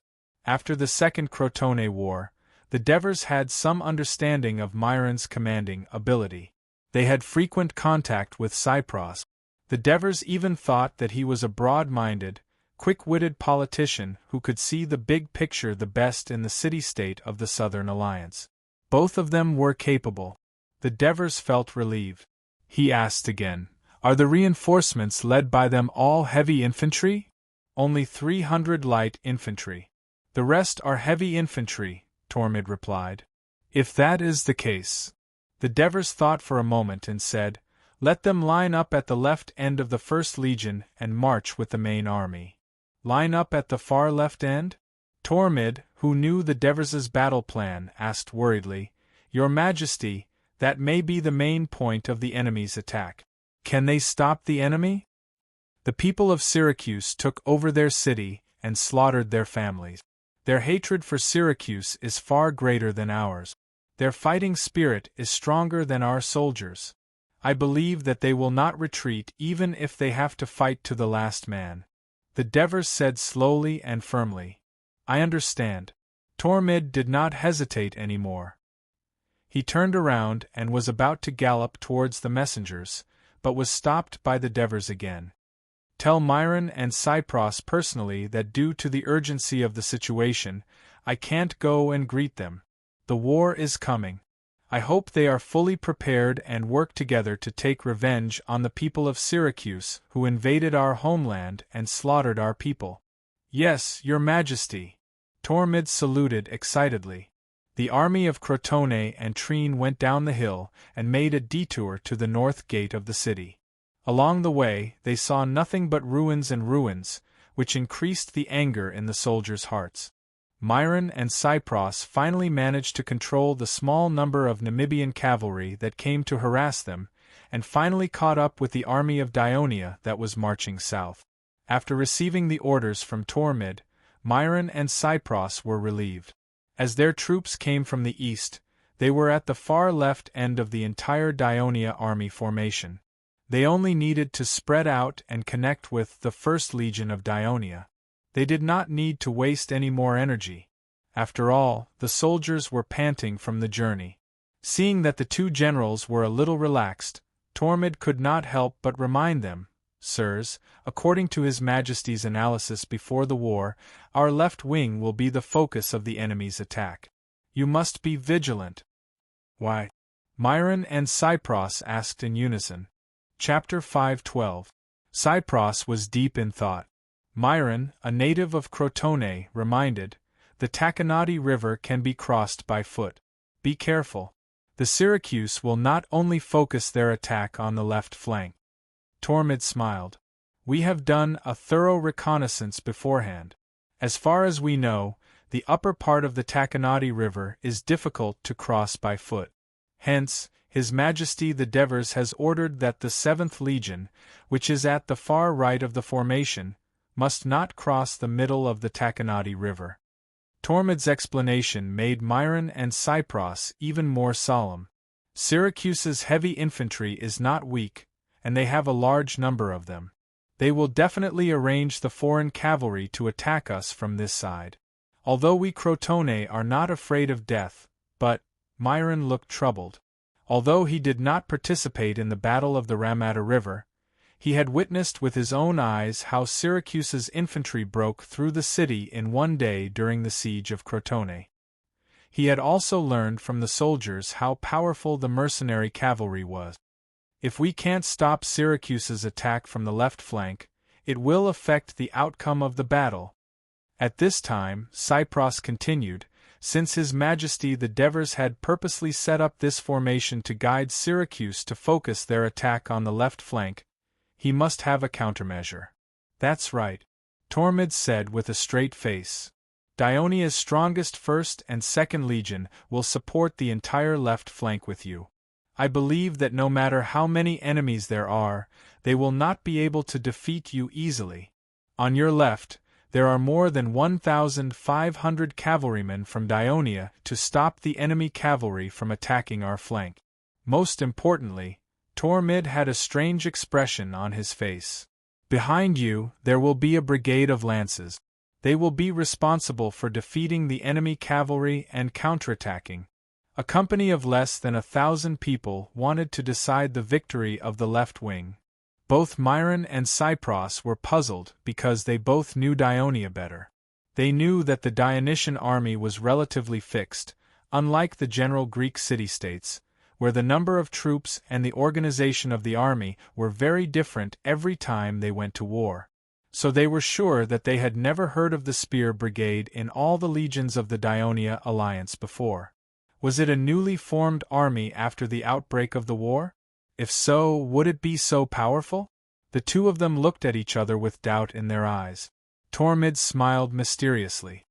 You will know before the battle begins. As the Dionia army advanced steadily, the Syracuse mercenary cavalry began to retreat rapidly. The distance between the two armies of Dionia and Syracuse was only 9 miles. After more than an hour of marching, they were getting closer to the army of Syracuse. When the sun in the middle of the sky began to move to the west, Dionysius, who was in the center of the formation, heard a loud crash. Crash! The sound came from the front, getting louder and louder. Even the ground began to tremble slightly. The war horse under him began to become restless, neighing non-stop. Dionysius patted its neck angrily, signaling it to calm down. The attendant next to him saw this and hurried over to calm the war horse down. The people of Dionia are coming, he whispered to the attendant with a solemn look. After a while, they saw a gray cloud of dust rising from afar, slowly drifting towards them. As the dust cloud advanced, it became larger and larger, extending endlessly to the east and west. It was as if a storm was coming, and the clouds were getting thicker and thicker in the sky. It was suffocating, and people could not help but think about how terrifying the power it was brewing and was about to explode. Although Syracuse had more troops, the soldiers who had hastily completed the formation had not yet had the time to experience and integrate into the huge phalanx. Therefore, they were all nervous as they faced the mountain-like and tide-like Dionia army. Dionysius frowned and said anxiously, "Hurry to the right flank and urge Phoebidas to complete his plan as soon as possible. I'm afraid that the enemy is about to attack." "Yes, sir." The messenger galloped away. Dionysius stared ahead with a solemn expression. The enormous belt of dust had already stopped advancing 600 to 700 meters away. Then, they could hear the rising and falling sounds of bugles, military drums, shouts, as well as the sound of fragmented footsteps and the clashing of armors, shields, and spears. Dionysius knew that the Dionia army was reorganizing their formation, which was why he was very anxious. Although the messenger had only left for a short while, it felt like he had been gone for a long time. As time continued to pass, the noise coming from the other side gradually became softer and softer until it disappeared. In the end, it was so quiet that it was as if the noise from before was just an auditory hallucination, as if it had never existed in the first place. Only the dust that filled the sky gradually dissipated. "Sir, General Phoebidas has completed his formation. He hopes that you can buy some time so that the soldiers can catch their breath." The messenger hurried back and reported while panting. Dionysius understood what he meant. He looked ahead. At this time, the cloud of dust had dissipated, revealing a huge Dionysian army in his field of vision. Under the sun, the tightly arranged armors, shields, and spears on the soldiers reflected a dazzling cold light, like an endless steel wall. However, unlike the previous battle at the Ramata River, Dionysius saw not only black, but also yellow, green, and several other colors intertwined in the huge phalanx. This showed that although Dionia had put together a shocking number of troops, they could not guarantee that every soldier would be equipped with their so-called standard equipment. This gave Dionysius a little more confidence. He said to the attendant beside him, "Go tell the Dionia that I want to speak to their new king." The attendant nodded to show that he understood. He galloped out on his horse and galloped towards the opposite army. When he was about 50 meters away from the Dionia, he reined in his horse and shouted, "The king of the Devers of Dionia, Lord Dionysius, the plenipotentiary general of Syracuse, wants to speak to you in front of the army." The king of the Devers of Dionia. A messenger had already reported the Syracuse people's shouts to Divers, who was at the rear of the army formation. The Devers pondered for a moment and said to Tormid, "Why do you think Dionysius wants to speak to me, Your Majesty?" Talmud thought for a moment and said, "Dionysius was probably curious about the appearance of the opponent that gave him such a headache." The Devers could not help but laugh at Tormid's subtle flattery. "I don't have time to play such childish games with him." Divers paused for a moment before asking, "Is the spear brigade in position?" "Yes, Your Majesty. And according to your orders, they did not raise their spears," Tormid replied. "That's because they are afraid that the roaming Syracuse mercenaries will notice something unusual. Don't underestimate the tyrant of Sicily. He is very vigilant." The Devers did not dare to underestimate the enemy, but he was also full of confidence. Since the enemy had indeed gathered a large number of soldiers on their right flank, he hoped that the Lance Brigade would give them a surprise. The Devers stared at the dark mass of enemies in front of them and said passionately, "Tormid, go and tell the commanders to tell their brothers that the time has come to avenge the sacrifice of Commander Dracos, the warriors who died in battle, and the people of Dionia who were tortured to death. Let them sing the song of Hades and prepare to attack." "Yes, Your Majesty," Tormid replied loudly. Myron finally saw the Lance Brigade that he had been curious about. In the military establishment of a Greek city-state, the size of a brigade ranged from about 1,000 soldiers. The Lance Brigade that was lined up behind them had a total of 6,000 soldiers, which was almost the size of a legion unique to Dionia. When the Devers first mentioned the term Lance Brigade, Myron felt that it was strange. Apart from light infantry, almost all Greek infantrymen were armed with spears. A bayonet was a type of spear. Was there a need to emphasize it? When he saw the weapons in the hands of the soldiers, he finally understood why they were called spears. Although the soldiers did not lift them up but held them horizontally, he could clearly see that although the shape of the spear was similar to that of a bayonet, it was obviously much longer. And the soldiers were not wearing armor, only unlined shirts.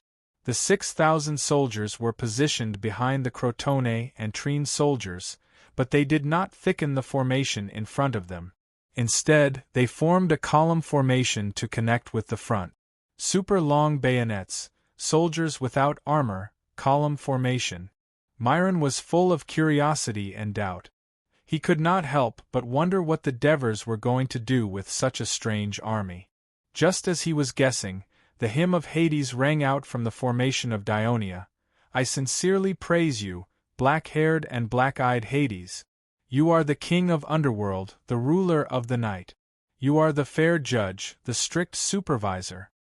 Every soldier sang attentively and devoutly, hoping to receive the blessing of the divine power of the great Hades. Countless voices gathered in the sky above the formation of Dionia, gradually becoming uniform, echoing on the battlefield within a radius of dozens of miles, echoing with the sound of wind and water, extremely solemn and grand. Dionysius, who was in front of his own formation, heard it very clearly. His expression changed drastically. "Damn Dionia, they are going to attack. Quick! Inform the soldiers to immediately pray to Apollo and prepare to attack." After that, he turned his horse back, passed through the gap between the phalanx, and went to the rear. Chapter 5:13. The Devers obviously did not have the patience to wait for the other party to finish. They immediately ordered, "Attack!" Dozens of buglers lined up evenly behind the huge formation blew the bugles in their hands, one after another. Woo! The sonorous sound of the bugles soared into the sky. "Avenge Commander Dracos and our fallen brothers!"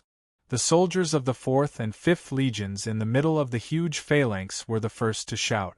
Soon, it was echoed by the other troops. The cry of revenge replaced the call for Hades. When the voices of the Dionia soldiers became one, the morale of the soldiers had risen to the peak. Cunning Devers! Damn Devers! Dionysius was so angry that he cursed. The Syracuse army, which had the upper hand in terms of military strength, was repeatedly taken over by the Dionia. This made him, who had been having a smooth sailing on land ever since he landed in Greece, feel suffocated. Before the soldiers of Syracuse had finished praying, the enemy had already begun to attack. Due to the tactical arrangement, he could not wait for the soldiers to finish praying before advancing. Therefore, this would inevitably affect the morale of the soldiers. He could only comfort himself. The young man was only good at playing petty tricks. The real deciding factor of the battle was still strength. Attack! His face was ferocious as he shouted angrily. On the afternoon of the last day of the year 394 BC, on the Croton Plains, a major battle to determine the hegemony of the Greek city-states in the western Mediterranean Sea began. The Dionia alliance had over 5,000 soldiers from the 1st Legion, 7,000 soldiers from the 2nd Legion, 12,000 soldiers from the 4th and 5th Legions, 14,000 soldiers from the 6th and 7th Legions, 6,000 soldiers from the Lance Brigade, 5,000 Briti soldiers from Hieronymus, 5,000 reinforcements from Crotone and Trine, 1,500 cavalrymen, 1,000 scouts from the Mountain Scouts, and 300 guards. The total strength of Dionia was over 58,000 soldiers. The Devers placed the 7th Legion led by Martones on the right flank, near the Taconati River. Then, they lined up left, followed by Oliver's Legio VI, Hieronymus Briti, Epthenis Legio IV, Felicius' 5th Legion, Aminta's 2nd Legion, Antonio's 1st Legion, and Crotone and Trine reinforcements. Led's cavalry was on the left flank, while Capus' Lance Brigade was behind the reinforcements. They were arranged in columns, perpendicular to the phalanx. The reinforcements from the Cater Brigade, the 1st and 2nd Legions, formed a horizontal formation of 15 columns according to the Devers' instructions, while the rest of the troops formed a formation of 8 to 10 columns. The Cavalry Brigade was the most unique. They spread to the left and back in a loose formation, trying their best to occupy a large area. Not only did they hide from the enemy's detection of their long-haired brigade, they also achieved another goal before the battle. Syracuse's army had 80,000 infantrymen, 2,000 Namibian cavalry, 800 Celtic cavalry, and 1,000 Sicilian cavalry when they landed in Greece. They lost about 4,000 men in the Battle of the Ramata River. Later, Corunna surrendered and provided 4,000 soldiers. With the addition of some troops from the Locri alliance, Syracuse's army now had more than 90,000 men. However, the two newly conquered city-states, Silatina and Trine, needed to be garrisoned, especially Silatina, which was the logistics base of the army. The number of garrisons needed to prevent Dionia's attack from the Briti and its navy's surprise attack from the sea. There also needed to be garrisons at the encampment facing the city of Asplustum, in case the enemy attacked the rear of the army from Asplustum during the battle. In this way, a total of about 13,000 men were divided. After the capture of Ciudad Crotone, the Syracuse army later calculated that the number of dead and wounded soldiers was about 7,000. During the Battle of the Sea of Crotone, as Leptinus heeded Dionysius's suggestion and sent 9,000 elite soldiers to fight on the battleships, they suffered a crushing defeat and lost about 7,000 soldiers. Therefore, Syracuse's infantrymen who participated in the Battle of the Ramata River and the looting of Dionia's land amounted to a total of 65,500 men, which was 7,500 more than Dionia's army. Among them, the cavalry was more than twice the number of Dionia's cavalry. Therefore, after Phoebidas had a preliminary understanding of Dionia's military formation, he discussed with Dionysius. The weaker coalition forces of other Sicilian city-states and the Locrian alliance, about 18,000 men, would be led by Phasippeses on the left wing, the Campania mercenaries, 10,000 men, and the Syracuse citizen soldiers would be led by Dionysius in the middle. The right wing would be made up of 15,000 elite soldiers who had followed Dionysius for many years, mainly mercenaries. Later granted citizenship and land to Syracuse by Dionysius, they were the most loyal to Dionysius. 10,000 citizen soldiers of Syracuse under the command of Phoebidas, and the right wing would be made up of 3,500 cavalrymen. As the mercenaries did not act according to the plan in the previous battle, not only did Dionysius warn the two foreign leaders repeatedly, but he also made the hot-tempered and fierce Astagras the temporary commander of the cavalrymen from 3 different forces to facilitate the execution of the plan. The bugle for the attack was blown. The left, middle, and right armies of Dionia advanced steadily at the same time. The light infantrymen of the 7th Brigade of the various legions quickly passed through the small chessboard-shaped square formation and charged into the enemy's formation in a loose formation.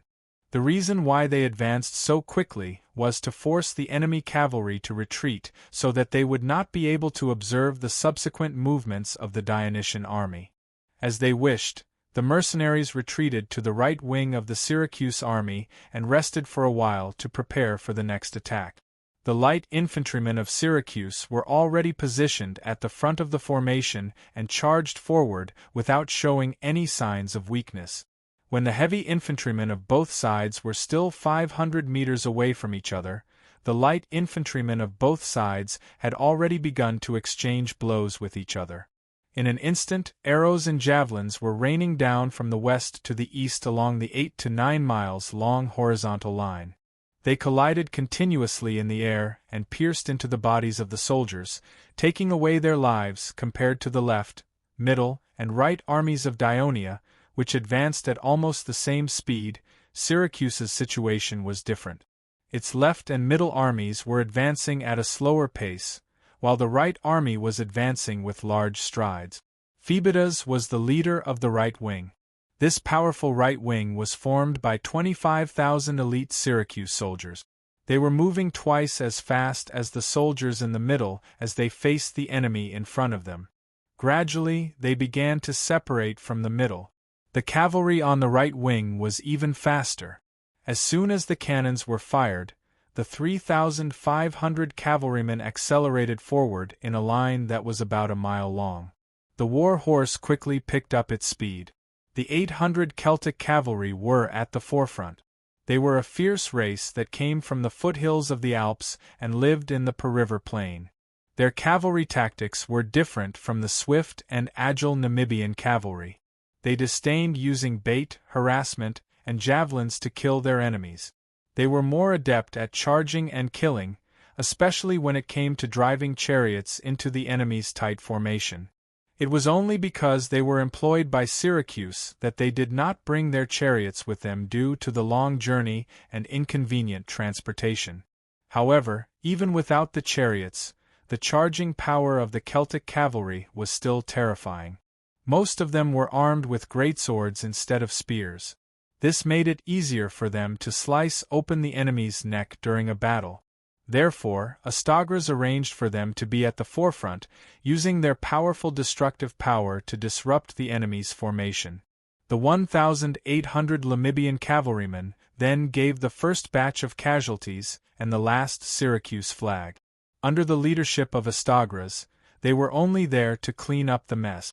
After that, they ordered the mercenary cavalrymen not to give chase but to attack the rear of the enemy's left wing together. Thousands of war horses galloped forward, stirring up a cloud of dust once again. Hundreds of them were repeated. The war drums thundered at the same time, causing the earth to tremble. The 1,500 cavalrymen of Dionia were also advancing, but they were not as fast as the enemy. This was especially true when the war horse of the cavalryman at the rear was dragging branches along with it, making it easier to stir up the dust on the ground. When they were about 200 meters away from the enemy, the commander of the cavalry, Leds, turned around to look at the cloud of dust that had begun to spread behind him. He nervously shouted to the few cavalrymen beside him, "Retreat!" Even if a few bugles were blown at the same time, there was no guarantee that the Daionia cavalrymen, who were also in a loose formation, could hear the thunderous sound of the hooves on the battlefield. Fortunately, the cavalrymen had gone through many training sessions before this. They were always paying attention to the movements of their comrades nearby. Just when all the cavalrymen of Daionia had turned their horses around and galloped back, the Syracuse cavalry was already within 100 meters of them. The thundering hooves behind them pounded on Led's nervous heart. He urged his horse forward while keeping his eyes on the front. When he saw the wall of men, his heart instantly skipped a beat. "Turn!" he shouted and galloped his horse to the left. There was no need for him to shout. All the cavalrymen of Daionia who saw this scene quickly split into two sides according to the training they had received. The cavalrymen at the rear were constantly watching the movements in front of them. As soon as they saw their comrades changing directions, they immediately followed suit. When the bugles of Daionia were blown, the spear brigade did not immediately advance with the other troops. Instead, they quickly lengthened their formation and immediately moved to the original position of the cavalrymen. They formed a phalanx about a mile long and 10 rows thick, trailing behind the whole army alone. Chapter 5:14. Capus's heart was pounding as he stared at the billowing dust in front of him and listened to the thunderous galloping of the horses. He knew that the key to the victory of this battle lay in the pike brigade that he was leading. If they won, they would destroy the greatest advantage of Syracuse, opening the door to victory for the entire army. If they lost, the enemy's powerful right wing would become even more powerful with the help of the cavalry, and the entire army would fall into a predicament. Capus felt that he had a great responsibility, but there was no time for him to be nervous and uneasy. His own cavalry had already entered his field of vision. "Raise your spears!" he roared, trying to vent the fear in his heart. "Raise your spears!" The officers shouted in a trembling voice. "Advance and you live, retreat and you die. Advance and you live, retreat and you die." As the captain of the company, Topyrus heard the orderly shouts from behind him. He and the soldiers around him knew that it was the 2,000 light armored soldiers that had been transferred to the various corps behind the pike brigade. Not only were they there to prevent the enemy cavalry from charging at the pike brigade, they were also the last line of defense.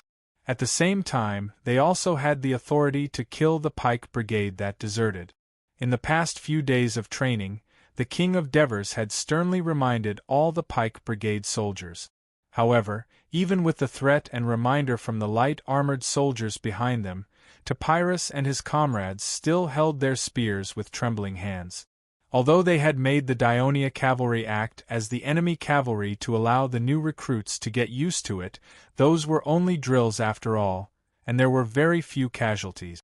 On the other hand, this was a real battlefield, and the momentum created by thousands of enemy cavalry was far more terrifying than during training. The bodies of every pike brigade trembled along with the tremors of the earth, causing their spears to shake and clatter as they collided with each other. At this moment, the orderly shouts came from behind them again, for the rights of citizens, for the land, to be the heroes that saved Daionia. The shouts pierced through the noisy battlefield, drilling into the hearts of every pike brigade, evoking the greatest desire in their hearts. The power generated from this desire gradually stopped their teeth from chattering, and their tongues from trembling, allowing them to shout along with the light armored soldiers. Every time they shouted, the volume of their voices would increase, and the strength of their hands holding the spears would increase. When their shouts turned into roars that drowned out the clatter of the horses' hooves, spears after spears were pointed towards the direction of their enemies. At this moment, Capus finally calmed down. While secretly praising the spiritual victory method taught by His Majesty the Devers, he paid close attention to the situation in front of him. It would take some time for the 2,000 Daionia cavalrymen to completely withdraw from both sides and clear the battlefield for the spearmen. However, Capys knew that he did not have the time to wait.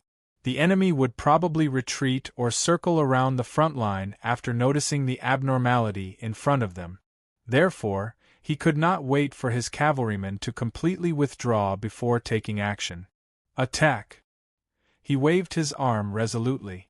Capys was most worried about the fact that the entire Lancer brigade would have to face the charging cavalry head-on instead of staying put like they did at the Battle of the Trionto River. This was also what Leds was worried about. He was afraid that his cavalry would be too nervous or slow to move, and would directly collide with his own spear formation, causing unnecessary losses. Advance! As the captain of the company, Topyrus reminded his soldiers with a slightly trembling voice, just like the other officers. Meanwhile, the soldiers were still shouting the slogan that made them excited as they began to advance steadily with small step. The soldiers at the back of the line stuck close to the back of the soldiers at the front. One by one, the spears protruded from the right shoulder of the soldiers at the front. From the side, the spears of the 15 soldiers formed a continuous spear wall from the front to the back, with a slight inclination. Although the spear wall, that glittered with cold light and caused people's hearts to palpitate because of the acceleration of the forward movement, it still remained tight. This tightness allowed every soldier in the formation to feel the collective strength, and they became calmer and calmer. At the same time, this tightness made every soldier unable to escape the battlefield even if they were afraid. They could not even turn around. The only thing they could do was to move forward. Keep moving forward. Until the enemy fell. Galloping forward on horseback, it was easy for one's spirit to enter a state of excitement. This was especially so for the valiant Celtic cavalry. They had long been prepared to engage in an exciting battle with the incoming enemy, but they did not expect the enemy to turn and flee. This caused many of them to howl in anger.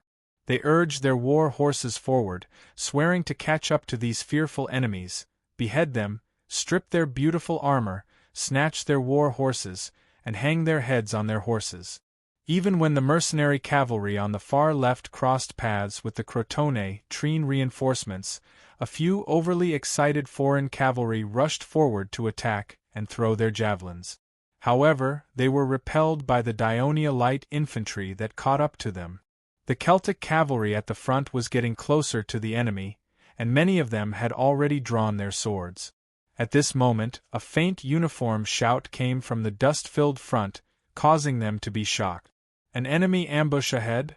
Just as they were beginning to feel uncertain, the enemy cavalry in front suddenly turned to the side. Some of the cavalry chose to continue their pursuit, while others began to slow down their war horses.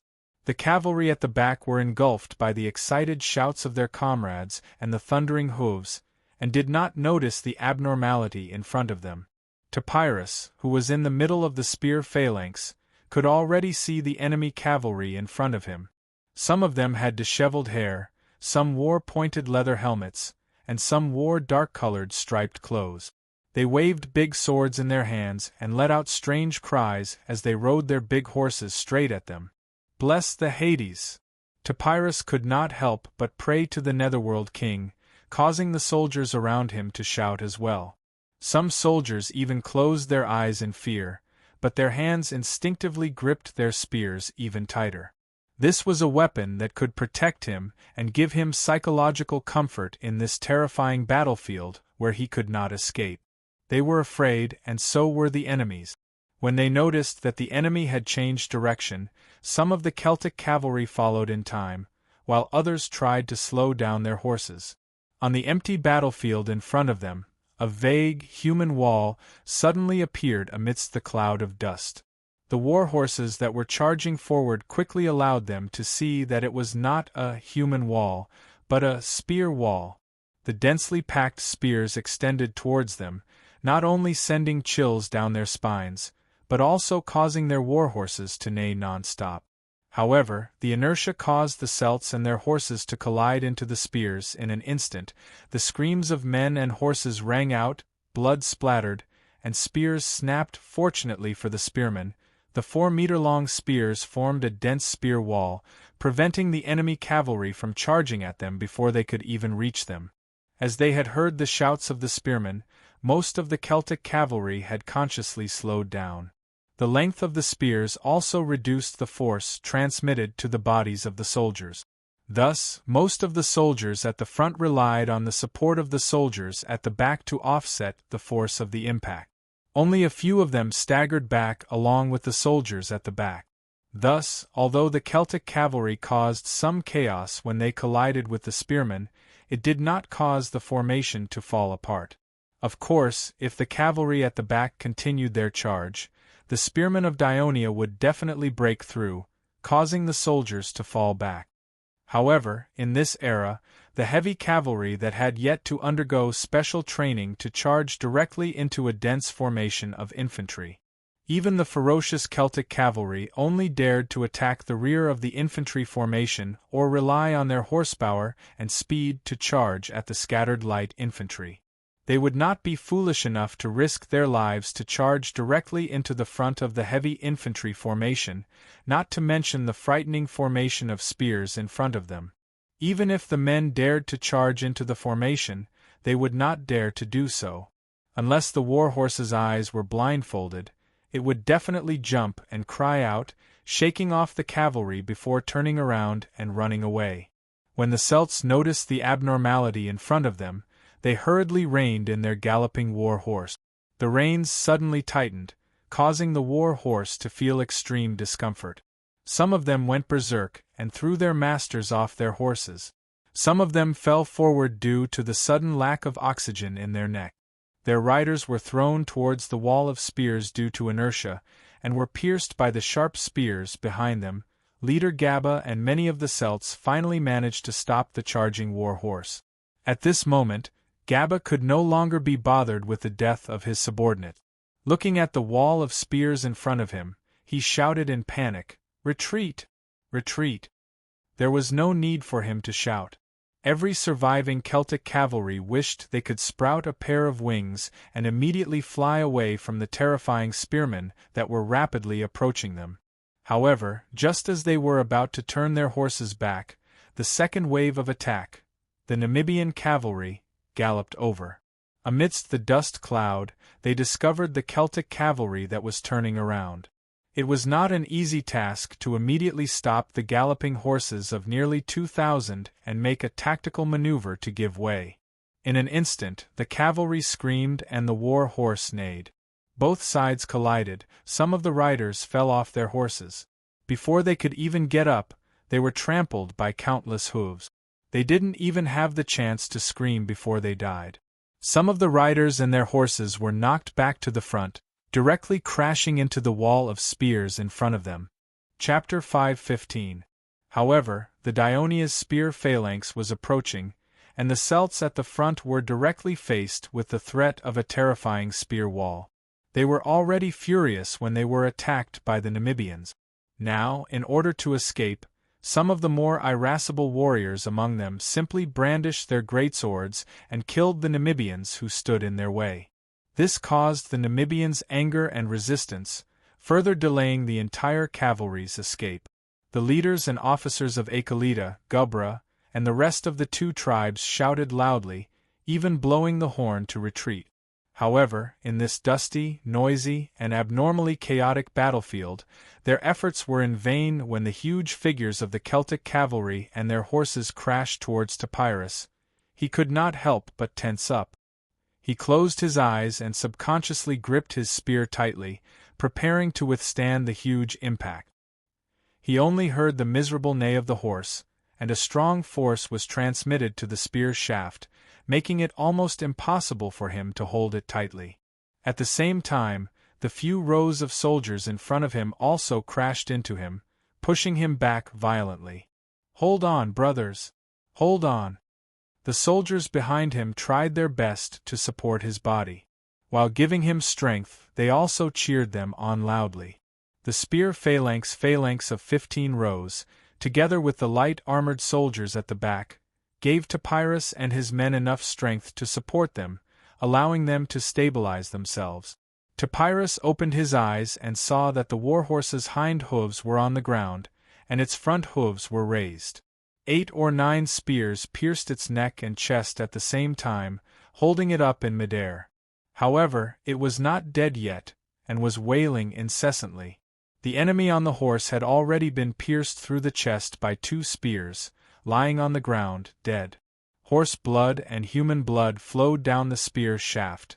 The soldiers laboriously pulled out the spears. Topyrus was surprised to find that although the enemy cavalry was fierce, there were no major casualties among the soldiers, and their formation was relatively intact. Only a few of the soldiers' spears were broken. After this collision, the enemy did not dare to continue their attack. Instead, they hurriedly stopped their horses and tried to escape in panic. The scene in front of them was a chaotic scene. Topyrus and the other soldiers were relieved, and the enemy's cowardice fueled their courage. "Brothers, keep going!" Topyrus shouted, and the soldiers responded with a roar. They stepped over the corpses of the enemy, around the dying war horse, and moved on. Capys, who was at the rear of the phalanx, was pleasantly surprised to see that the phalanx had successfully stopped the advance of the enemy's large number of cavalry.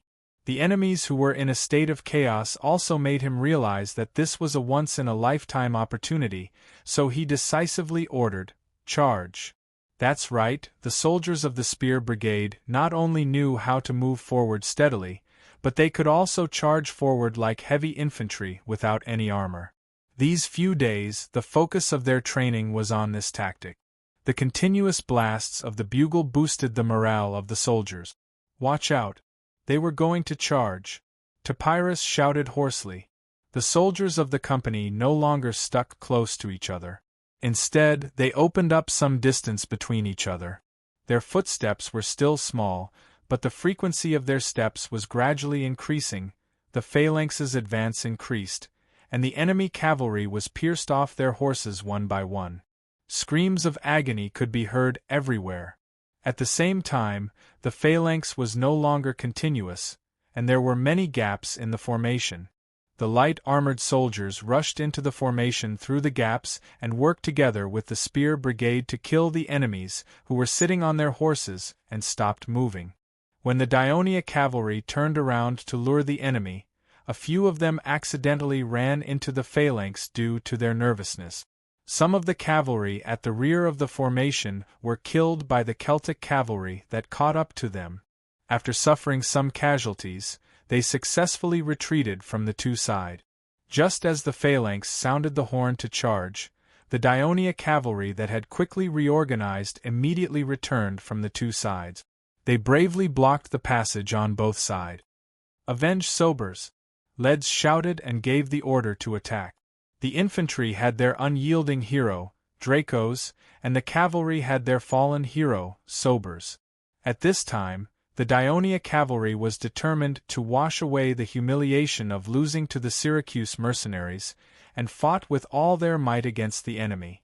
On the battlefield where the war horse could not gallop, the difference in horsemanship was not apparent, and it was useless.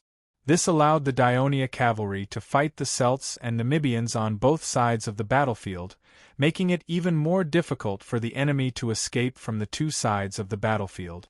As a result, the central area of the battlefield was compressed, and they could not retreat from the rear for a while. This created the conditions for the Spear Brigade and light armored soldiers to decimate the enemy. "Your Majesty, the Pike Brigade has stopped the enemy cavalry's charge, and is now fighting back." Hearing Tormod's excited report, the Devers's uneasy heart calmed down, but his expression was still solemn. "Now it's up to the 1st and 2nd Legions and Myron." In the middle of the battle formation, Phoebidas did not know the situation of his own cavalry. He was now focused on leading Syracuse's right flank forward, and at the same time, he kept an eye on the entire right flank. Just as he expected, the whole formation was gradually tilting to the left. The infantry tactic that the Sparta army was best at was the left-turn tactic. During the battle, the Sparta army took advantage of the fact that the heavy infantry held a shield in their left hand, leaned their body to the right, and gradually tilted their formation to the left as they advanced. Thus, when they reached the enemy's formation, the entire right flank would naturally turn to the left, and thus directly attack the enemy's left flank. This caused the enemy, who lacked training, to be the first to be defeated when the flanks were attacked.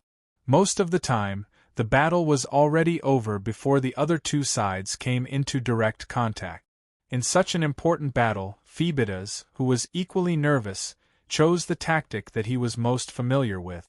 Although the Syracuse army could not achieve a uniform left-turn attack like the Sparta soldiers who had undergone rigorous training since they were young, the Syracuse army had an advantage that the Sparta army did not have. They had a large number of infantry and cavalry, and they had more soldiers and more cavalry than the Dionia army. After roughly understanding the Dionia's formation, Phoebidas was delighted to find that he could completely concentrate the heavy infantry on the right flank and take the lead in defeating the enemy's left flank, laying the foundation for the entire battle. Since the left flank of the right flank was connected to the middle flank at the beginning of the march, the cavalry on the right flank had already rushed to the front. According to previous habits, the speed of the right flank was instinctively slower than the soldiers on the right flank who did not have any allies. In addition, when the heavy infantry moved forward, the entire formation of the Syracuse army, which was more than 2 miles long, began to tilt after advancing for a while. In this regard, Phoebidas was happy to see this happen. He calculated that when they came into contact with the Dionia's left flank, the tilted formation should be able to cut through the enemy's flank. By that time, the cavalry should have already taken care of the Dionia's cavalry and turned to attack the rear of the Dionia's left flank. The left flank of the Dionia army was attacked from 3 sides.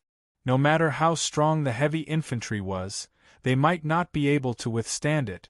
If Phoebidas could notice the abnormality in the formation, the experienced officers of the 1st and 2nd Legion of Dionia could also notice it. The 2 legion commanders immediately realized that something was wrong after receiving continuous reports. At this time, the 2 armies were less than 400 meters apart.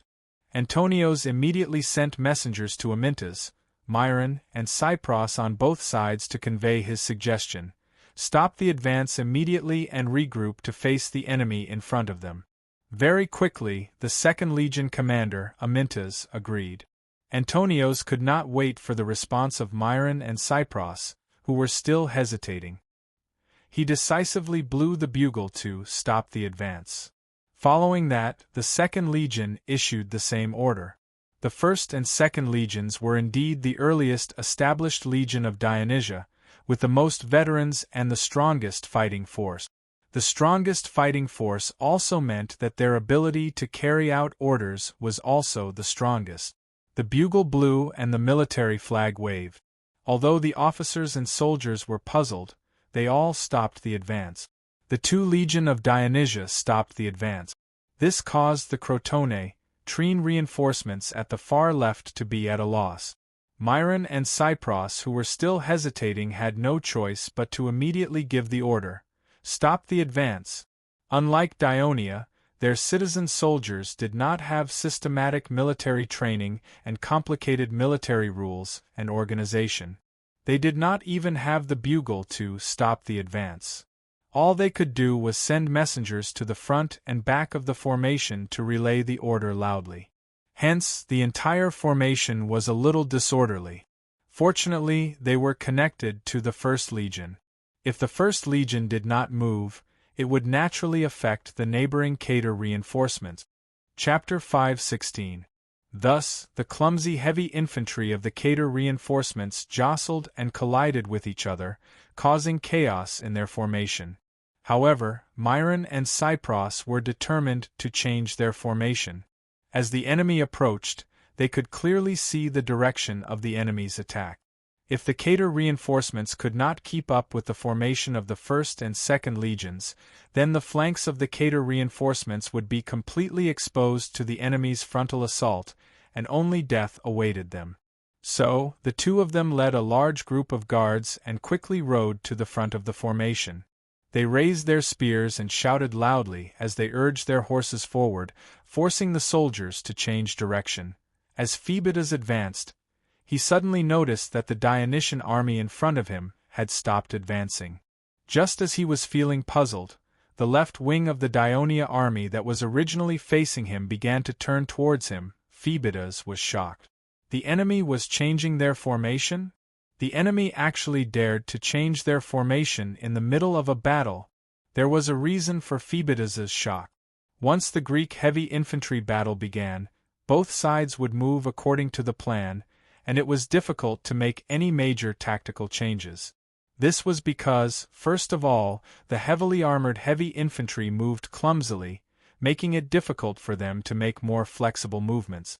Secondly, the lack of training of the citizen soldiers also made them, who marched in dense phalanxes, not dare to make complex tactical movements, lest the formation become chaotic and make them vulnerable to attacks. This was also one of the reasons why the Sparta warriors had the upper hand in battles. As professional soldiers, the Sparta warriors could perform tactical maneuvers that other armies could not. But even for the Sparta, they only used the characteristics of the heavy infantry to their fullest potential in large-scale battles. They rarely made any tactical changes after the battle began, just like what the Dionia army was doing. This was because Sparta was like most Greek city-states. The Sparta officers and generals who commanded the armies had to follow the tradition of the Sparta city-state and fight the enemy with the soldiers. The king of Sparta did not have to do so. He could command from the front, but with his generals in the formation, his ability to command was greatly reduced. Democratic city-states even required their generals to be at the front of the army, to take the lead, so that they would not be criticized in the citizens' assembly. So when the battle horn was blown and the army marched, the generals almost lost the ability to command the entire army. The army had to follow the pre-planned tactics for the battle.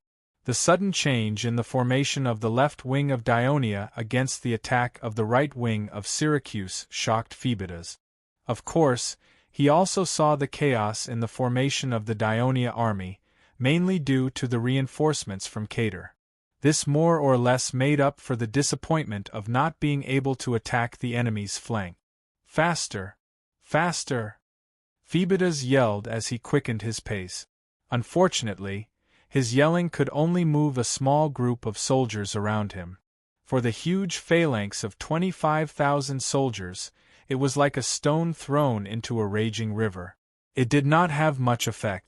The right wing of Syracuse was still advancing according to the plan, but as the soldiers advanced, the distance between it and the left wing of Dionia was rapidly closing. The infantrymen of Syracuse, who were fighting in the middle, had begun to retreat.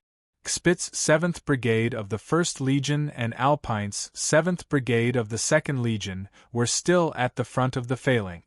It was not only because the chessboard formation of Dionia had given them enough escape routes, but also because they wanted to slow down the right wing of Syracuse as much as possible so that the reinforcements of Cater could turn their formation around. The approaching Syracuse army made the reinforcements of Cater nervous, but it also forced them to change their formation faster. The infantrymen of the 1st and 2nd Legion could not stop the advance of Syracuse. They only managed to throw another round of javelins and arrows before they were forced to retreat to the back of Syracuse's formation. The distance between the two armies was only about 60 meters. The reinforcements of Cater barely managed to turn their formation around. When Myron and Cypros rushed to the back of the phalanx, they were already sweating profusely, but they felt a lot more relaxed. Myron sighed. Now I know how big the gap is between Crotone's army and the legion of Dionysia. Cypros, on the other hand, said with lingering fear, "Thank goodness Lord Devers had requested us to separate from the phalanx and stand at the back of the formation so that it would be easier to command. Otherwise, even if we saw the cunning movements of the Syracuse, we would not be able to change it. We would have been at a disadvantage. Yes, if it wasn't for Dionia's insistence, we would not have changed our formation out of fear." Myron sighed again. At this time, The left flank of Dionia and the right flank of Syracuse were almost parallel, but they were almost perpendicular to the center of Dionia's advance towards the south. The right flank of Syracuse was getting closer and closer to the left flank of Dionia. The Syracuse soldiers tightened their grip on the round shields in their hands. After crossing swords with the Dionia, the unique tactics of Dionia had left a deep impression on them. When the Dionia soldiers on the opposite side raised the javelins in their hands, they crouched down slightly and raised the round shields over their heads. The rain of javelins covered the sky and struck the center of Syracuse's formation, splashing flowers of death.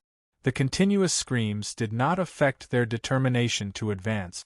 Instead, it made them move faster, forcing the Dionia soldiers to hurriedly throw a second round of javelins, which was much less lethal. Right now, the distance between the two armies was less than 20 meters. Even Phoebus was a bit out of breath. He could hear the hurried breathing of the soldiers around him.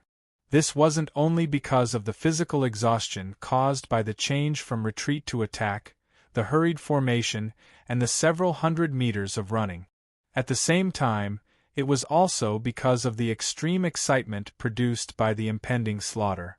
Through the narrow eye sockets of his helmet, Phoebus could see the densely packed shields, spears, and armors on the opposite side. The unique dark black of the Dionysian army was as cold as the night even during the day. He knew that the enemy was the main force of the Dionysian army, but he was not afraid. Instead, he was excited. He believed that the Syracuse soldiers would not be afraid either, not only because they were also elites of the Syracuse army, but also because Dionysius had told every Sicilian soldier before the battle, "They can only return home smoothly if they win. Otherwise, they will be buried in a foreign land." Without the urging of the bugle, the Syracuse soldiers shouted, "Apollo!" and took large strides forward. Taking large strides, they sped up and began to charge. The entire Syracuse right phalanx was like a golden mountain crushing towards the enemy. At the same time, the Dionia soldiers roared in unison, "Hades!" They also began to charge, like a black tide in a storm on the sea. One wave after another, they finally converged into a huge wave, surging towards the people of Syracuse like an avalanche. The Sist reinforcements were filled with hatred for their country. They roared angrily and turned their anger into endless power, swearing to kill all their enemies. Tens of thousands of soldiers stomped on the ground. The ground rumbled like thunder, and the ground trembled. With a loud bang, the battle between the heavy infantrymen began. "Your Majesty, the left flank is in full contact with the enemy," Tormid reported loudly. Devers nodded, but his eyes were focused on the front. He pointed at the enemy's formation and sneered, "The Syracuse army is advancing very slowly. It seems like Dionysius is waiting for his right flank to achieve victory." Tormid laughed, "But he would never have thought that the cavalry he was waiting for has been trapped by your Majesty's amazing strategy." Devers was not in the mood to mock the enemy. He spoke with a serious expression, "We cannot let Dionysius have it easy. Order all units to advance and meet the enemy as soon as possible." Talmud did not accept the order immediately. Instead, he reminded Roland, "Your Majesty, if our right flank moves too fast, I'm afraid that we will reach the part of the Taconati River that can be crossed by foot. The enemy may then send their soldiers across the Taconati River and attack our right flank." Devers had already considered this question. He immediately replied, "Looking at the current situation, Dionysius has invested enough forces in Syracuse's right flank. His main attack is on our left flank. I don't think Dionysius can spare enough troops to attack our right flank. Plus, I have enough reserves to deal with his roundabout attack." Indeed, behind Devers, there were 2,000 light armored soldiers from each corps and 1,000 scouts from Wyzam's mountain ridge. A total of 3,000 soldiers had not been used yet. "I understand, Your Majesty." Tormid turned around and was about to leave. "Wait!" Devers stopped him again. Go tell the corps commanders that Capys has gained the upper hand against the Syracuse cavalry. The rest is up to them." Tormid smiled. He understood Devers's intention. The spear brigade that was formed less than 10 days ago had achieved an impressive result. How could the other corps fall behind? Chapter 5:17.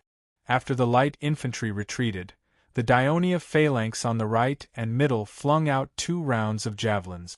While the Syracuse army was in a state of confusion, they charged towards the enemy with shields and spears in hand, shouting the name Hades.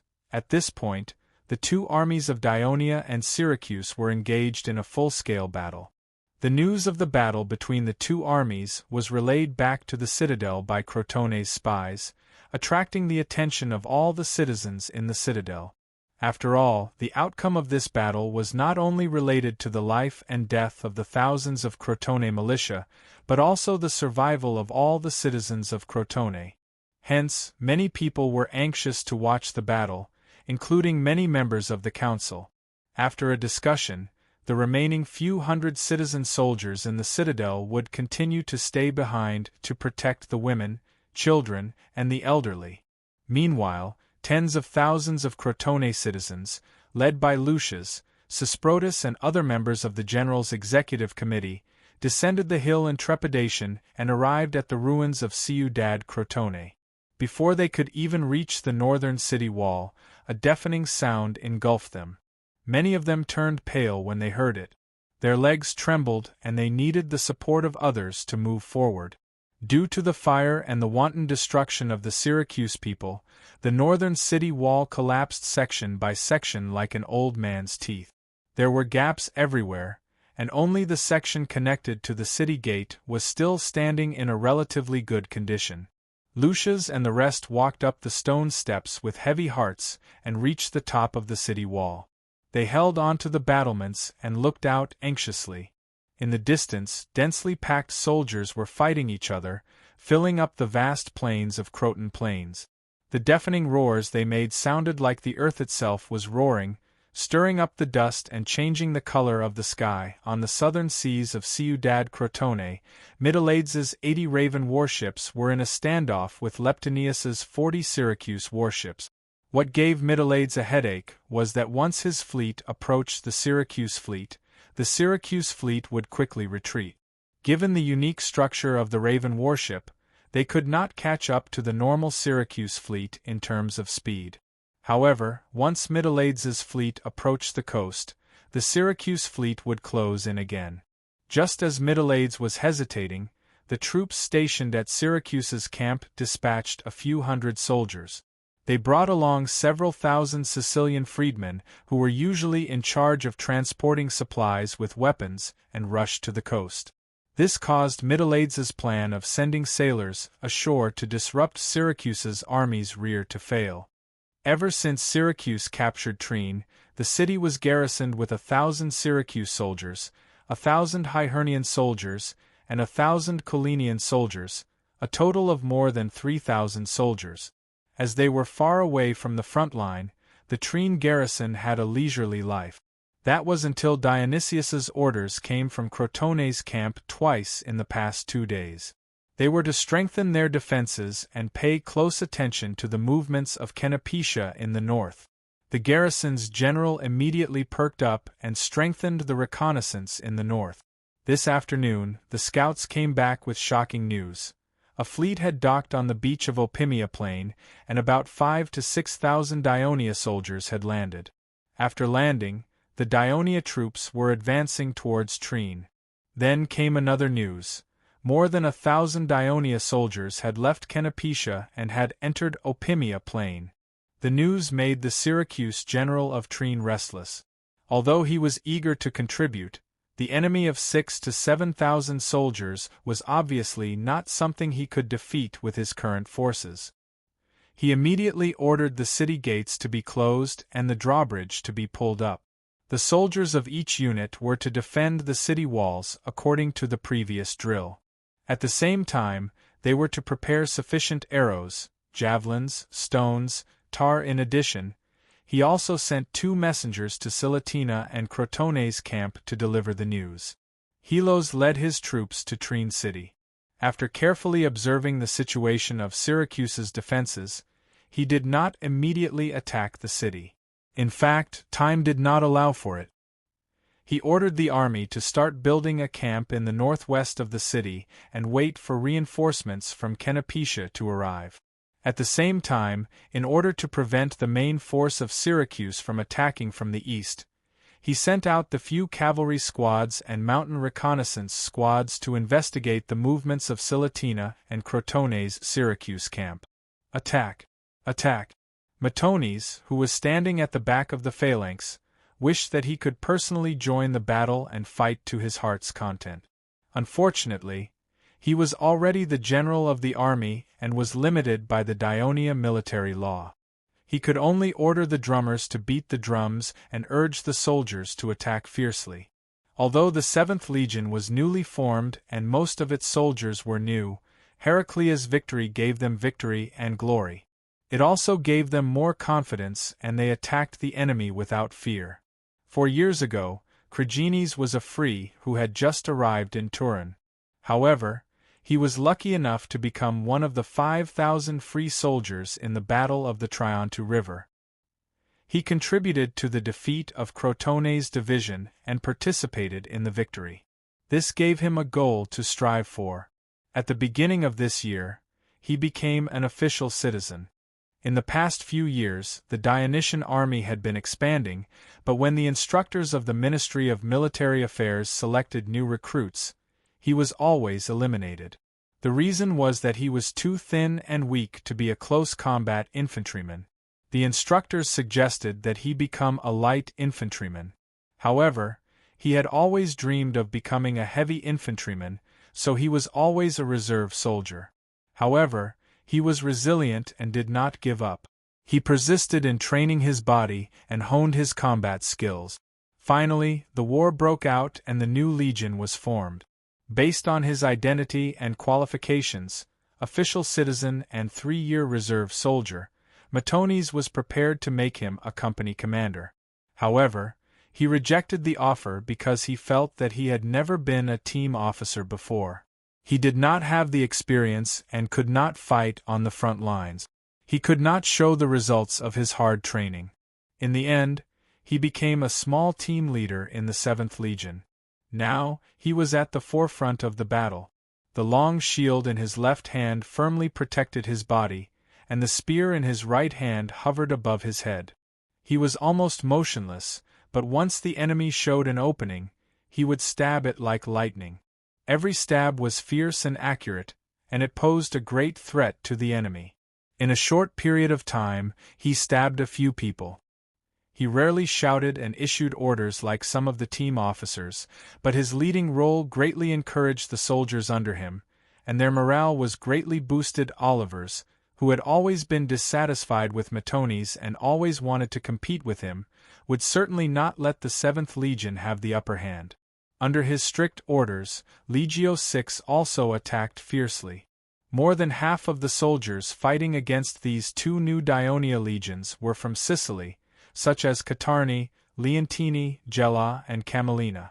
These city-states were considered allies of Syracuse, but they were actually vassals. The rulers of these city-states were directly appointed and supported by Dionysius. Therefore, attacking Greece was not the intention of these soldiers. However, they had won a series of victories and captured many trophies.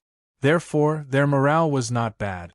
Moreover, they were motivated by the idea of victory is the only way to go home, which made their fighting spirit second only to the soldiers of Syracuse.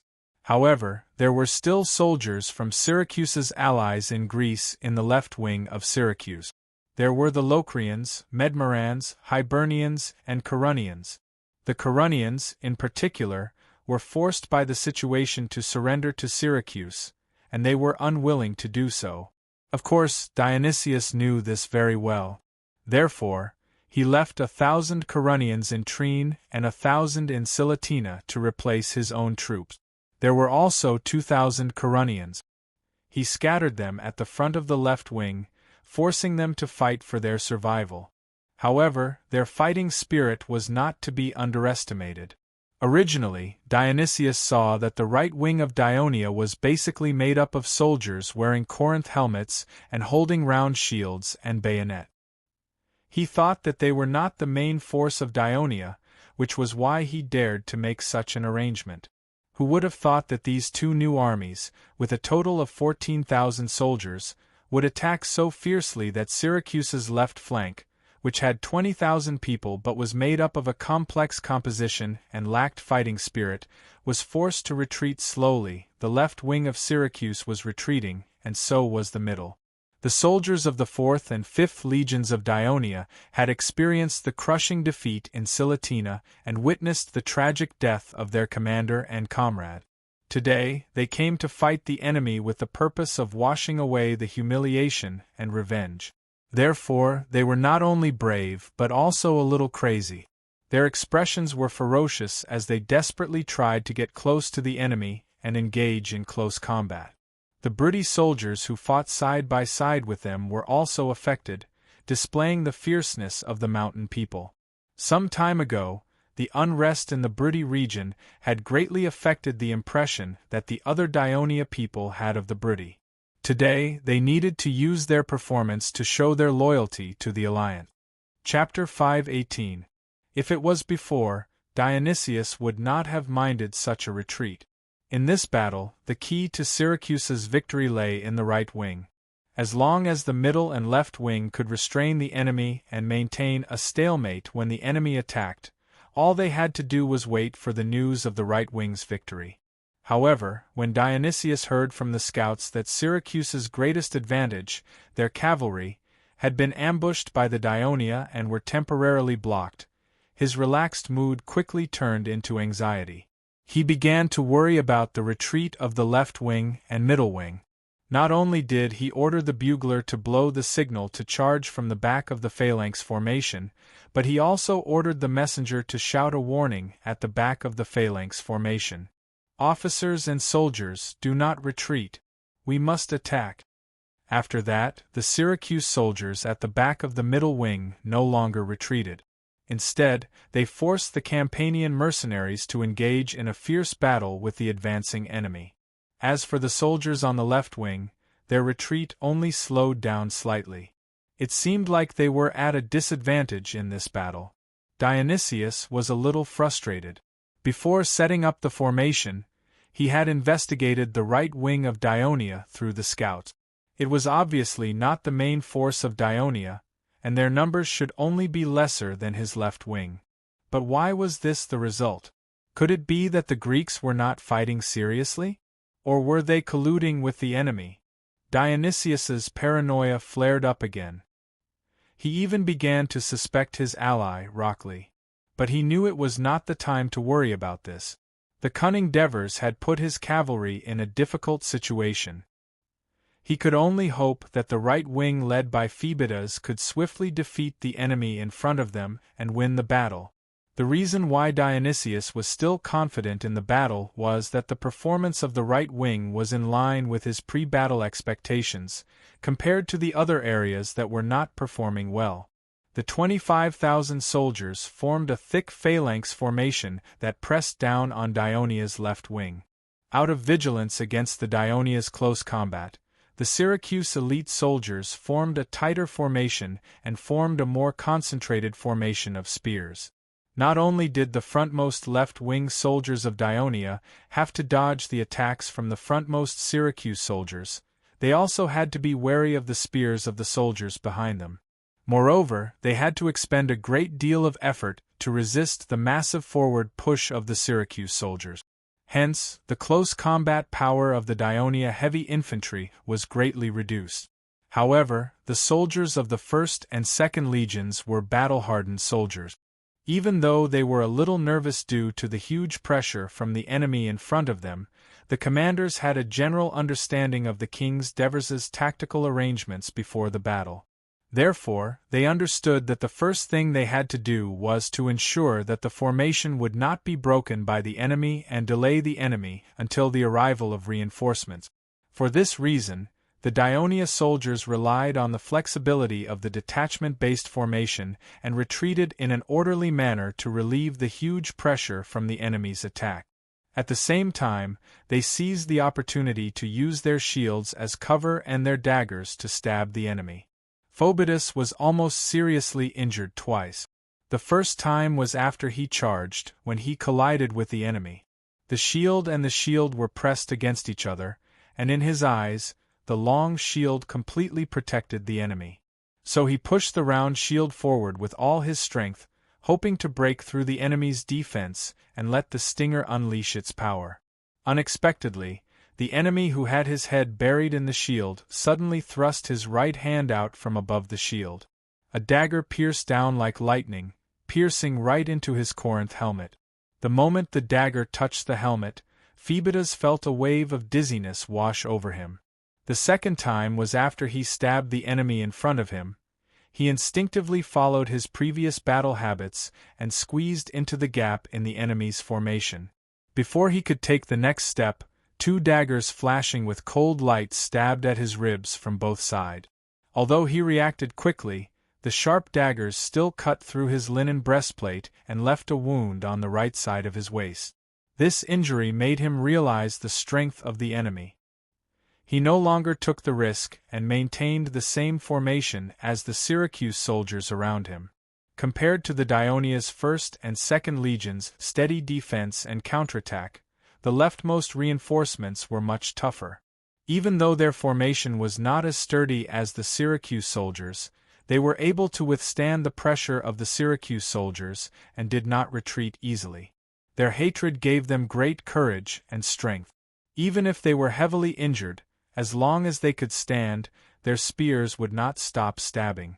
Even if they fell, as long as they had the slightest bit of strength left, they would grab the enemy's leg and let them fall, or bite them with their teeth. Such a tragic scene played out in front of the Syracuse reinforcements many times, causing the heavily armed Syracuse soldiers to panic. They felt that a fallen enemy was scarier than a standing one. They would only advance after confirming that the enemy was dead. This caused their advancement speed to be slower than their comrade. Behind this battlefield was another one. After the Dionia light infantry retreated from the main battlefield, they rushed to the left under the leadership of Xpit and Alpines. They wanted to join in the encirclement of the enemy cavalry, but they encountered the Syracuse light infantry who had the same goal. They had no choice but to continue fighting the light infantry in front of the main formation. Both sides mainly consisted of archers and javelin throwers. Dionia also had a few catapults. Both sides adopted a loose formation, with the javelin throwers at the front and the archers at the back, engaging in long-range attacks. Even though the battle was not as grand as a battle between heavy infantry, the intensity of the battle was not low. Due to the fact that their defense was far weaker than the heavy infantry, the sky was filled with arrows and javelins. Soldiers from both sides were constantly injured and fell to the ground. Dionia's light infantry were well trained, and their tactical coordination was better. Syracuse's light infantry had the advantage in numbers, and with the strict orders from Dionysius, the two armies were evenly matched. Of course, the fiercest battle was still in the easternmost battlefield. Trapped in the middle, the Celtic cavalry saw the war horses and their tribesmen fall one by one, heard the mournful cries of their war horses and their comrades, and faced with the constant pressure from the pikes, most of them did not dare to sit still on their war horses. They were forced to jump off their war horses and fight with their swords in hand. But this was undoubtedly a futile attempt. Putting aside the fact that it was difficult for their swords to get close to the enemy when facing the pikes head-on, they were often fighting alone, and soon lost their lives to the stabs of the pike. Just like the strong Celtic warrior in front of Topyrus, he roared as he swung his sword. Even though he consecutively cut off the spearheads of two pikes, he was still forced to retreat by the dense formation of pike. He accidentally slipped and revealed an opening, allowing the pikes to pierce into his thigh. Just as he instinctively bent over, another 3 spears pierced his head and chest at the same time. He couldn't have been more dead. The continuous killing of their enemies boosted the confidence of the pike brigade, and they advanced even faster. The company led by Topyrus did not encounter any major obstacles. They advanced even faster, widening the gap between them and the neighboring companies. At this moment, a Celtic warrior suddenly charged into the chaotic battlefield from the side. The entire company was caught off guard, and a few soldiers were injured by him in a row. The light-armored soldiers that followed up blocked him in time, but the Celtic warrior ignored the encirclement and used all his strength to slash the leather shields of the light-armored soldiers in half. It took 4 to 5 light-armored soldiers to surround him before they could finish him off, at the cost of heavily injuring 2 light-armored soldiers. This was a warning to Topyrus. He had no choice but to shout for the soldiers in his company to slow down and wait for the neighboring companies. Even though the Celtic cavalry was ferocious, they had no chance of winning against the dense formation of pikes on this crowded battlefield. In addition, they were already few in number, and many of the cavalry had directly collided with the wall of pike. So, not long after Topyrus and the others advanced, they realized that the enemies in front of them were no longer the tall and strong Celts, who wore thick, striped clothes, pointed helmets, and wielded great swords. Instead, they were the disheveled, dark-skinned, lanky Namibians, who wore unlined clothing and wielded spears. Their courage in battle was much less than that of the Celt.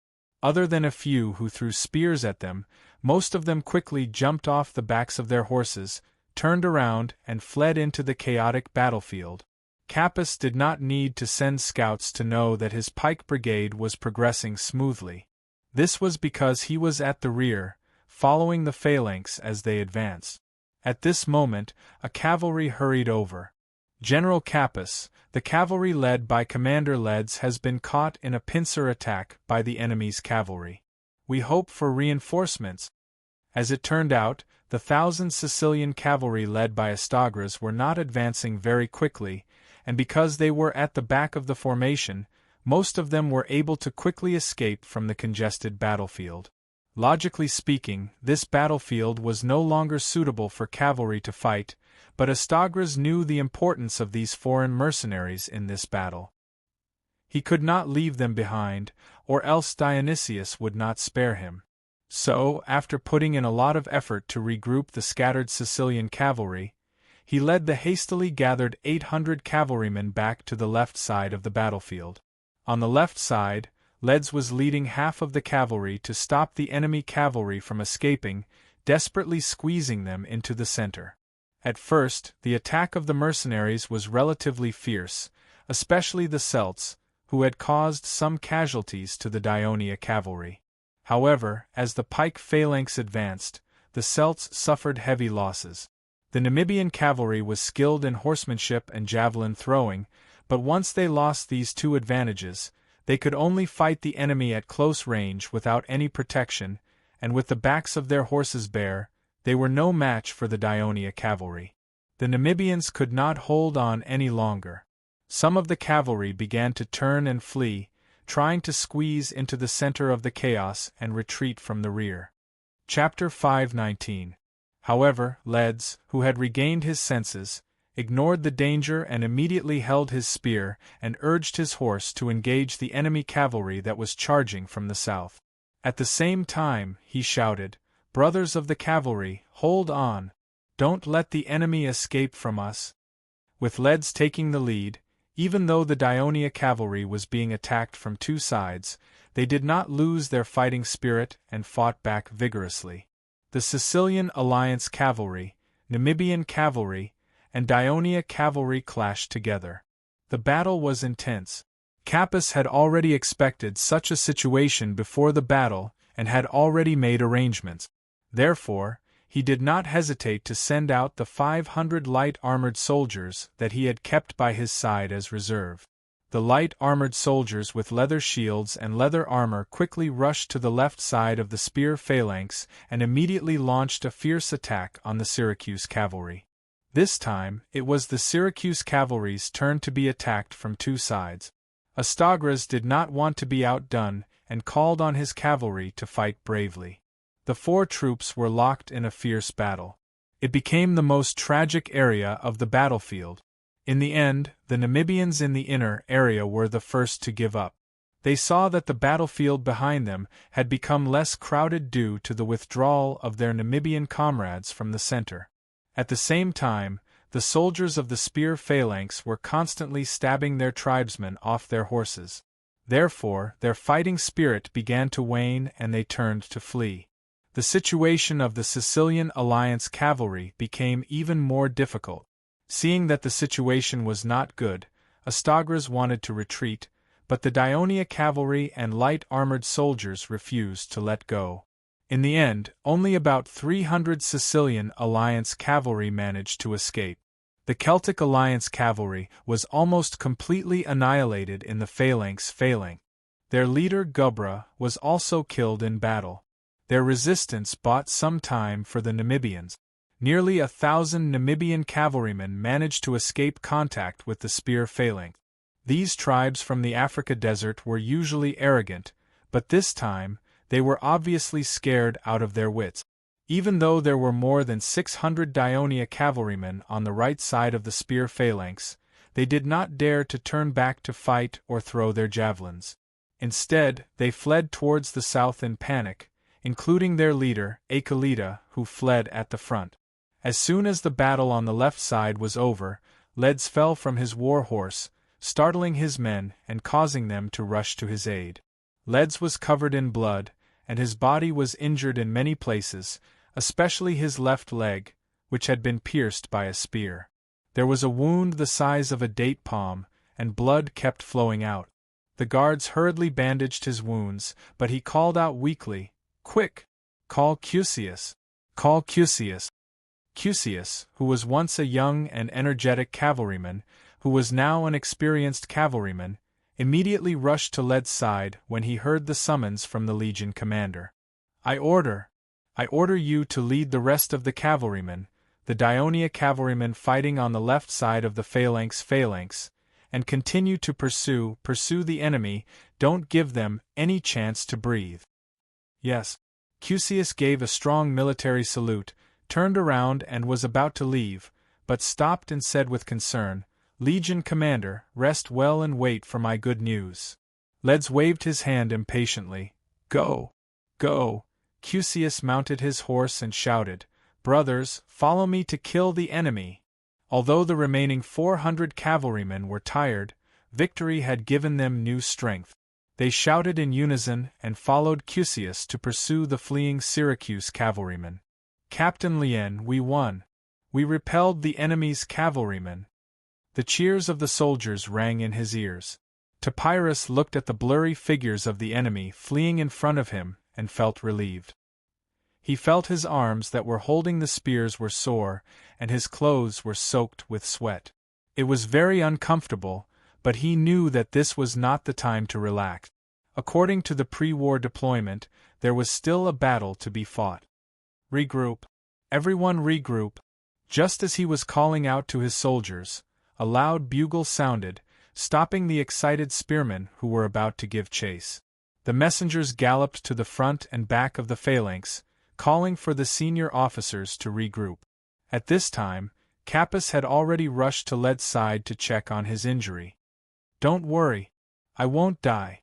Leds tried his best to squeeze out a smile, but the tremors when the guards lifted him onto the stretcher made him frown and show a pained expression. "Be gentle! Be gentle!" Capus shouted in dissatisfaction. "Capus!" Led's face was pale. At this moment, he did not call his old comrade's position. He said softly, "We cavalrymen have completed our mission. You can rest assured that Syracuse's cavalrymen will not come again. The rest is up to you." Capus nodded solemnly, mounted his horse, and gave him a military salute. "Rest well. Victory belongs to Daionia." The spearmen finally regrouped. This time, the front line was not facing the south, but directly facing the rear of Syracuse's right flank, which was 100 meters away. Capus ordered the soldiers with broken spears to retreat from the battle, so the phalanx only had about 4,000 soldiers left.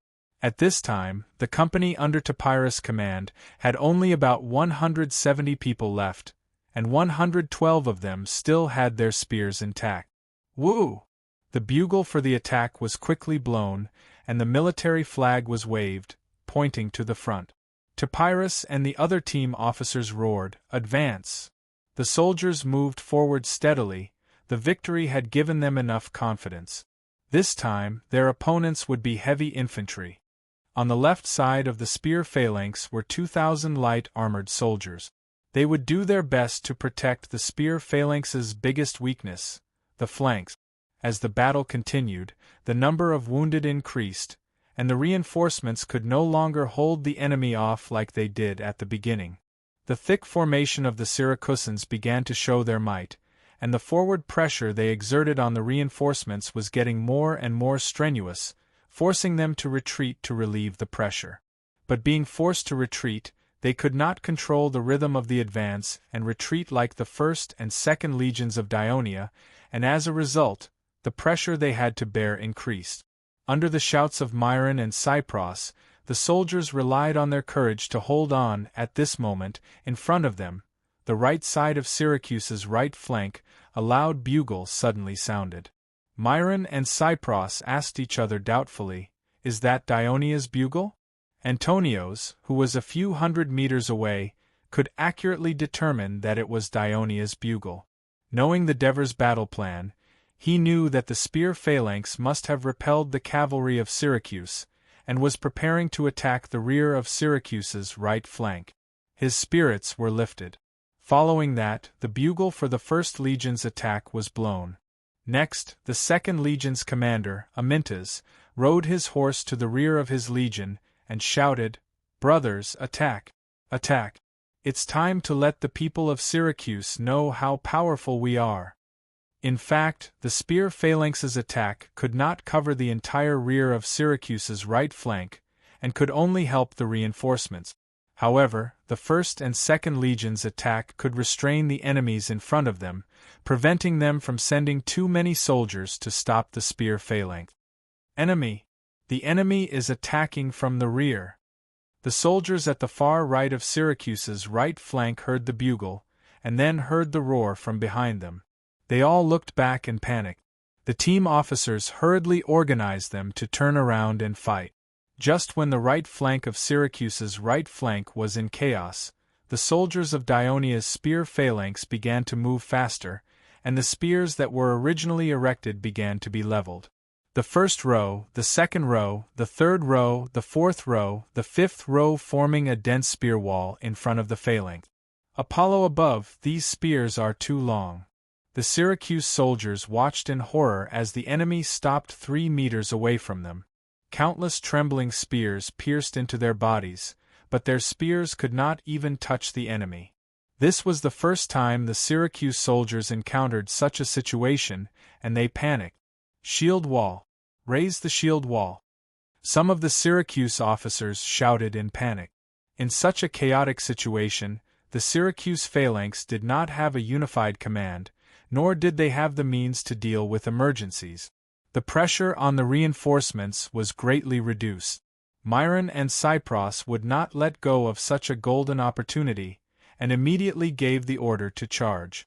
The soldiers of Syracuse once again charged at the enemies that burned their homes with a vengeance. The Syracuse soldiers at the front of the phalanx could hear the shouts of their comrades behind them, but they could not feel their support. They could not help but think, "What happened? Are we surrounded? Are they trying to escape?" Their morale was declining, and they could no longer focus on the battle. "Your Majesty, the spear phalanx led by Capys has defeated the Syracuse cavalry, and is now attacking the right flank of Syracuse," Tormid reported excitedly to the Devers. The Devers let out a long sigh, and the tension in his heart was finally relieved. He calmed down a little, and immediately gave another order. "Tormid, inform Lism immediately. Let him lead the reconnaissance unit and the 2,000 light armored soldiers to cross the Taconati River, and attack the left flank of Syracuse." Chapter 520. The Devers saw his confusion and explained, "Capys has completed his plan. Our left flank is safe, and victory is only a matter of time.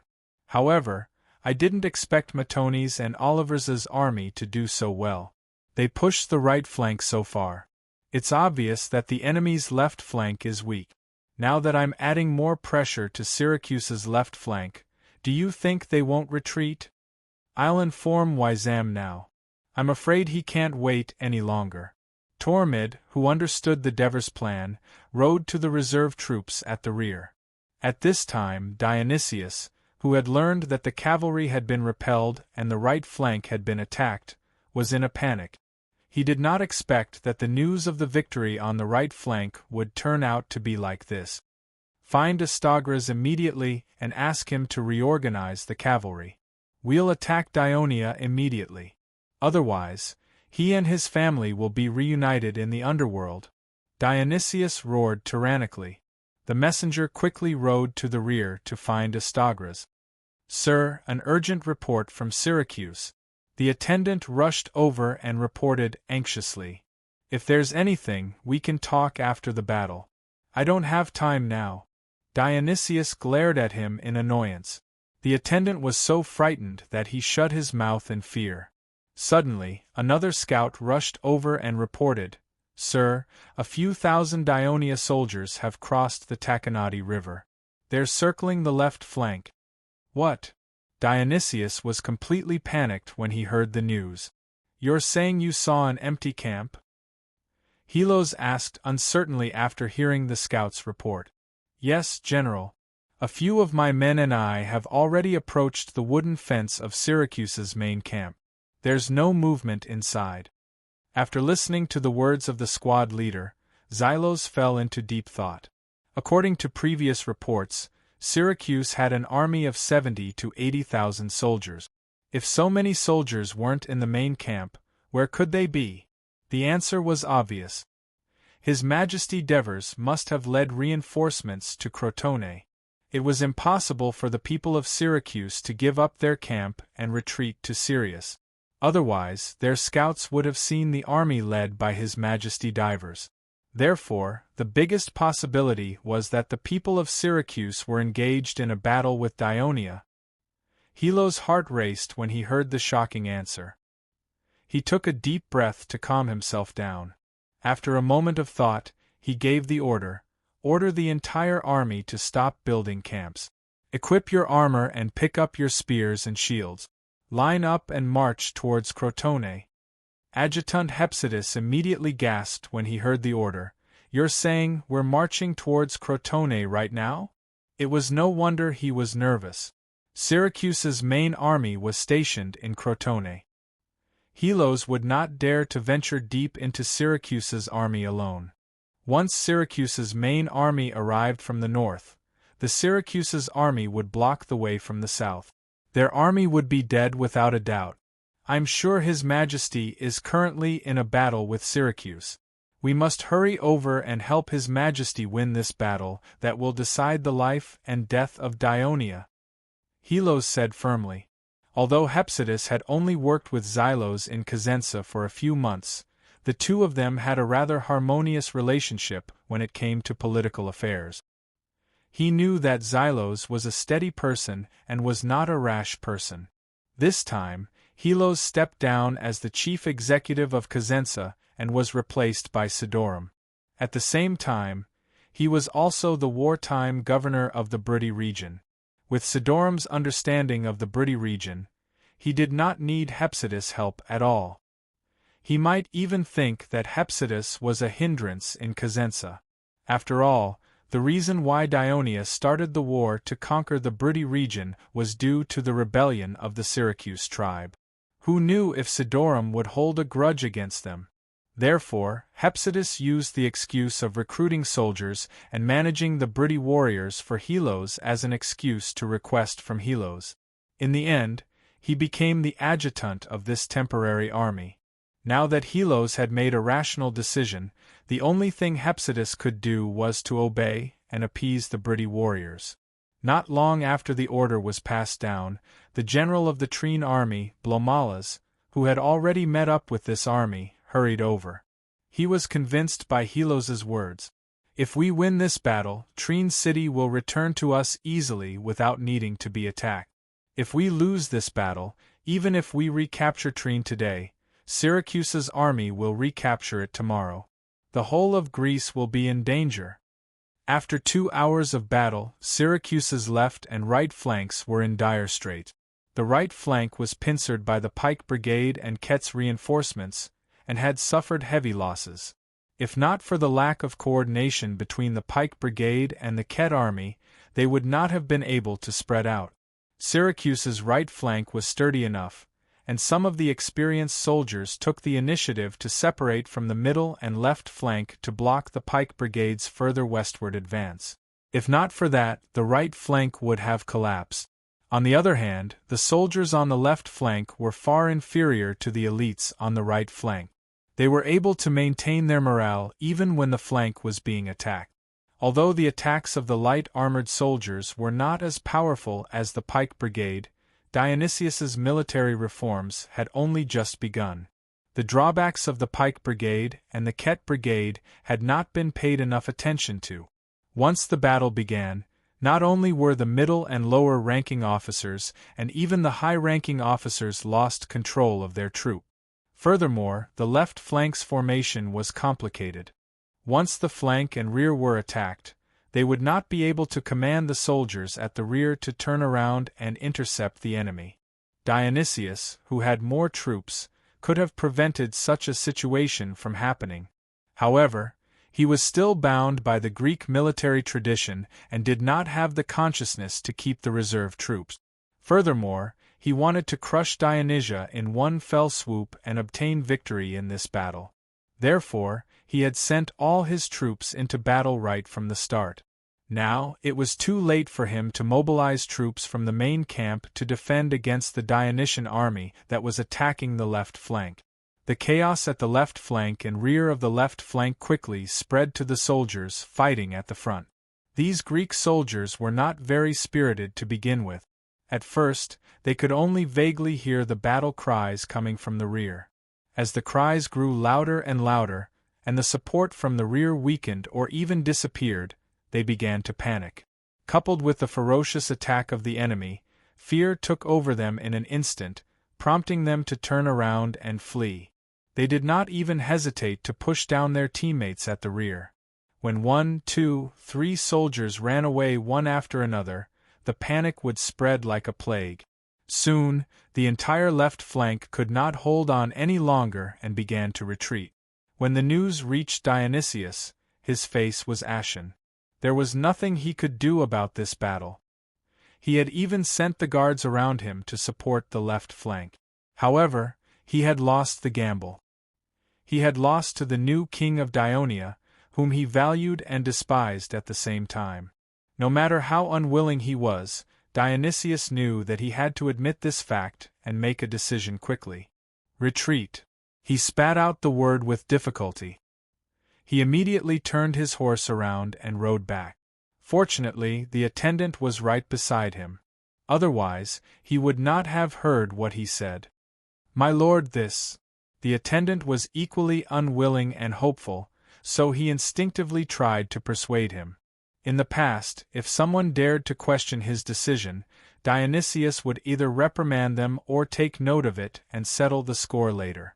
However, he was not in the mood to do so now. He was thinking about how to minimize the loss of Syracuse's army as much as possible after the defeat of the left flank. The defeat of the left flank might cause the Dionia to block the Taconati River and cut off the retreat route of the army of Syracuse. He had ordered the army to retreat to the camp on the west bank of the Taconati River as soon as possible. In order to lure the army of Dionia to cross the river, he had ordered the camp on the east bank of the Taconati River, which was located in the core area of Crotone, to be demolished. As dozens of buglers sounded the retreat bugle, Dionysius spoke to the attendant again. "Send someone back to the camp. Inform Artemis, the commander of the camp's garrison, to send some troops to the east side of the camp to receive us." "Yes, my lord." The attendant suddenly remembered something and reminded him. A messenger from the Syrians reported that 5,000 to 6,000 soldiers from Dionia have landed on the Opimia plains and are preparing to attack Trine. Dionysius was furious when he heard this. "Why didn't you say something so important earlier?" The attendant felt wronged, but did not dare to argue. At first, Dionysius planned to retreat to the camp to defend, but now it seemed that retreating to the Syrians was the safest option. Phoebidas, who was at the front line of Syracuse's right flank, was slightly tired after 2 hours of nonstop fighting. Even though he had undergone strict military training since he was young, he was still slightly tired. However, even after he had killed a few enemies, there would still be new ones charging at him and fighting him bravely. He had no choice but to use all his skills and be careful. Chapter 5:21. Finally, the bugle signal for retreat was heard. The soldiers on the right flank of Syracuse, who were struggling to fend off the pike brigade and the reinforcements of Kurt, felt as if they had been pardoned. They turned around and fled. The originally sturdy formation collapsed in an instant. The fleeing soldiers were like a broken dam, flooding outwards. Seeing the fleeing soldiers, Phoebidas did not panic. He immediately threw the spear in his hand at the enemy and smashed the round shield at the enemy. After opening up some space, he immediately turned around and fled, throwing away his helmet. Even though he had suffered quite a few defeats before, Phoebidas was still feeling dispirited by the failure of the battle as he quickly fled. "Your Majesty, the enemy has retreated. We've won. We've won this battle. Dionia has won." Tormid looked at the retreating soldiers from the middle of Syracuse with excitement.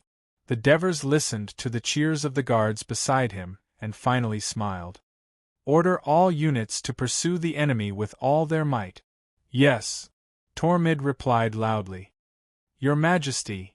A shout came from behind. The Devers turned around and saw Rodom's excited face. He immediately understood what he was thinking and smiled. "The guards can also join the pursuit." Cheers immediately rang out around him. Only Marcius and a few other guards remained unmoved and stayed by the side of the Devers. "Leader Achelita, Sir Dionysius has ordered you to lead your men and fight back with me." Astagras finally found Achelita, who had escaped to the east bank of Takanati River. Achelita's face, covered by his unkempt hair, looked uncertain.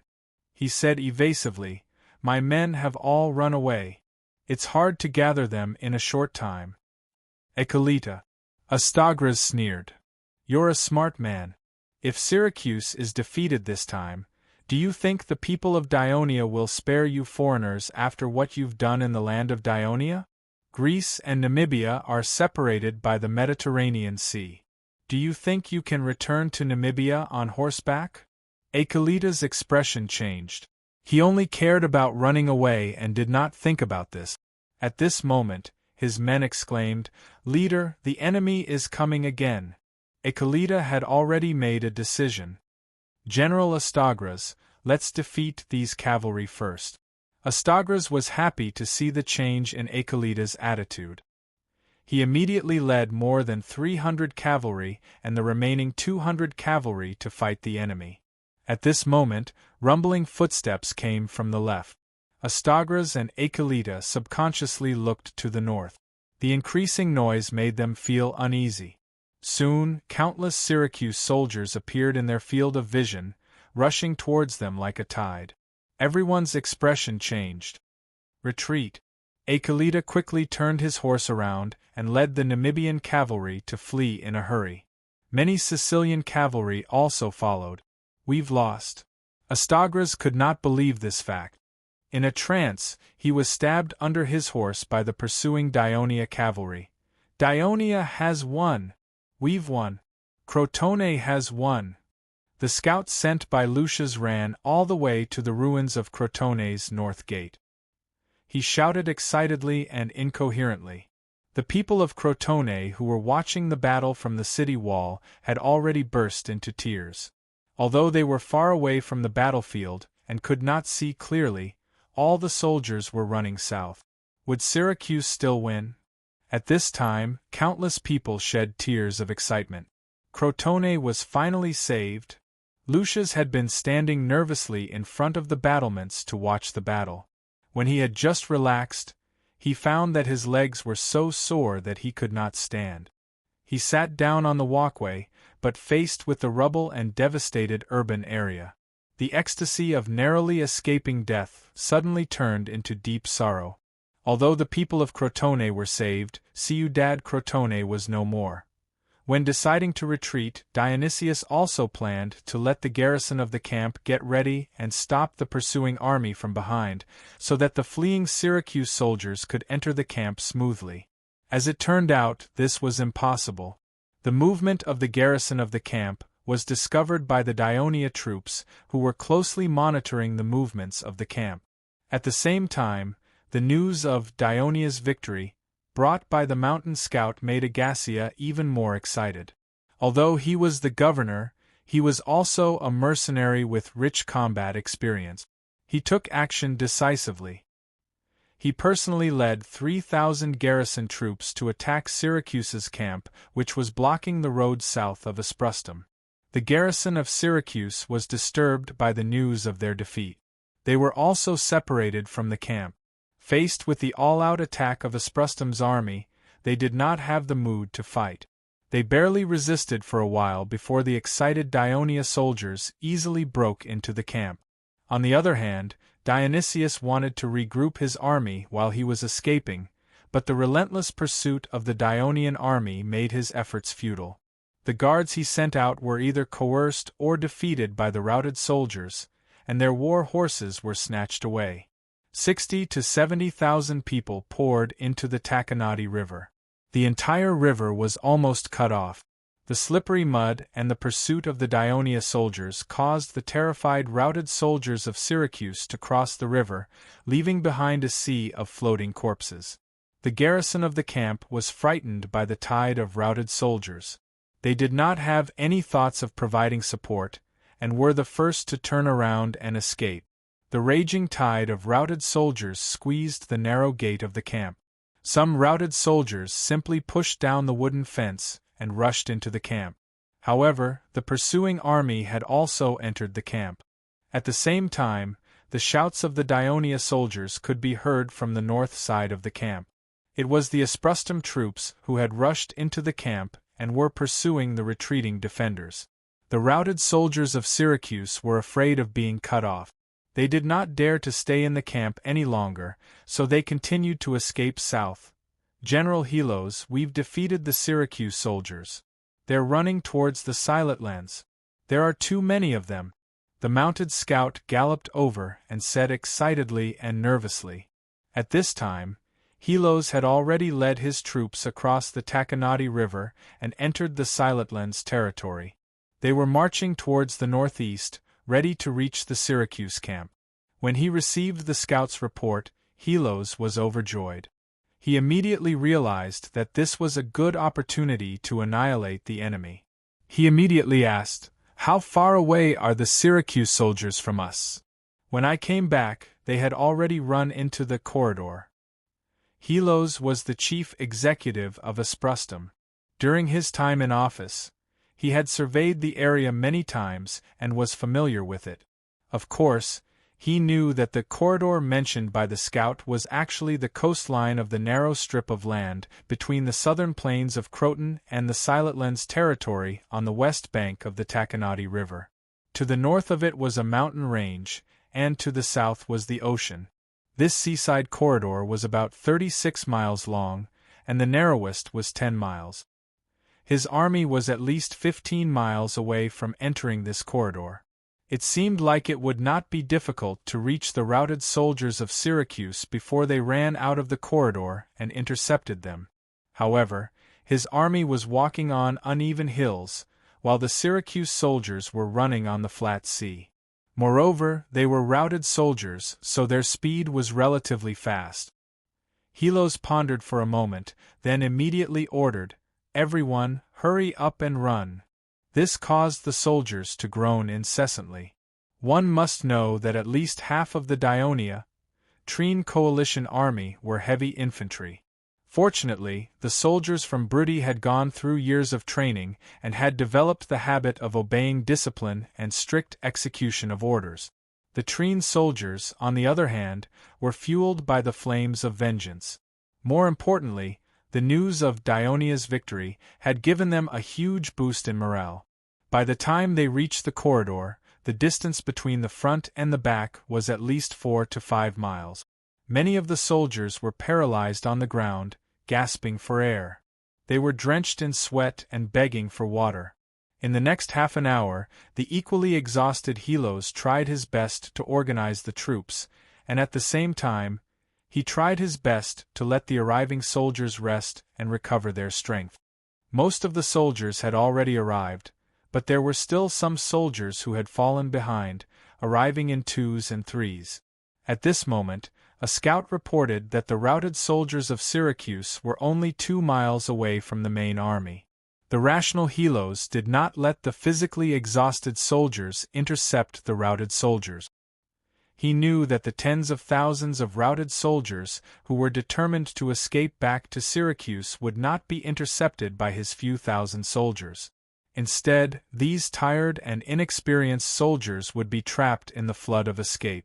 So he had his troops line up with their backs to the mountains and slanted towards the coast, leaving a gap of a few miles wide for the routed soldiers to pass through. That way, even if they attacked fiercely, the Syracuse people would not be able to put up much resistance. Dionia's pursuit lasted until dusk before they blew the bugle to retreat. According to the post-battle statistics, in this battle that determined the fate of Greece, Syracuse suffered almost 20,000 casualties.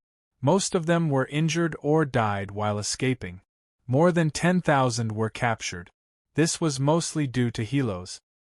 He first ordered his soldiers to kill the routed soldiers who were escaping at the edge of the coast corridor, then he decisively ordered an attack, intercepting the tail of the routed army. In the end, more than 30,000 soldiers of Syracuse escaped back to Syracuse. On the other hand, Dionia suffered almost 7,000 casualties, especially the reinforcements from Kurt, who had lost almost half of their men. Next were the spear brigade and the cavalry. As the key to turning the tide of the battle, they paid the price of more than 2,000 men. Chapter 5:22. After giving the order to retreat, the Devers turned around and headed for the Syracuse camp. Along the way, there were corpses and wailing wounded soldiers. Their blood flowed into the sea and dyed the coastline red.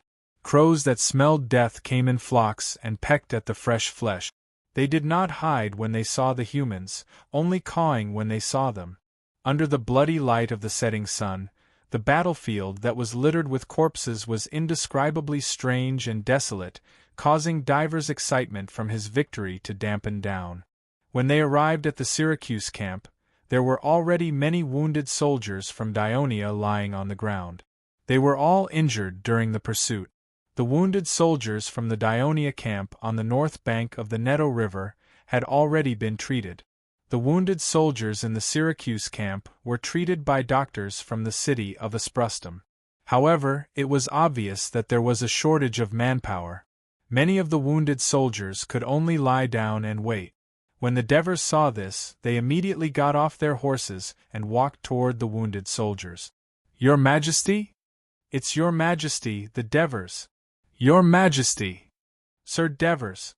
As soon as the Devers walked closer, the wounded soldiers cheered excitedly. "Warriors, I'm here to treat your wounds."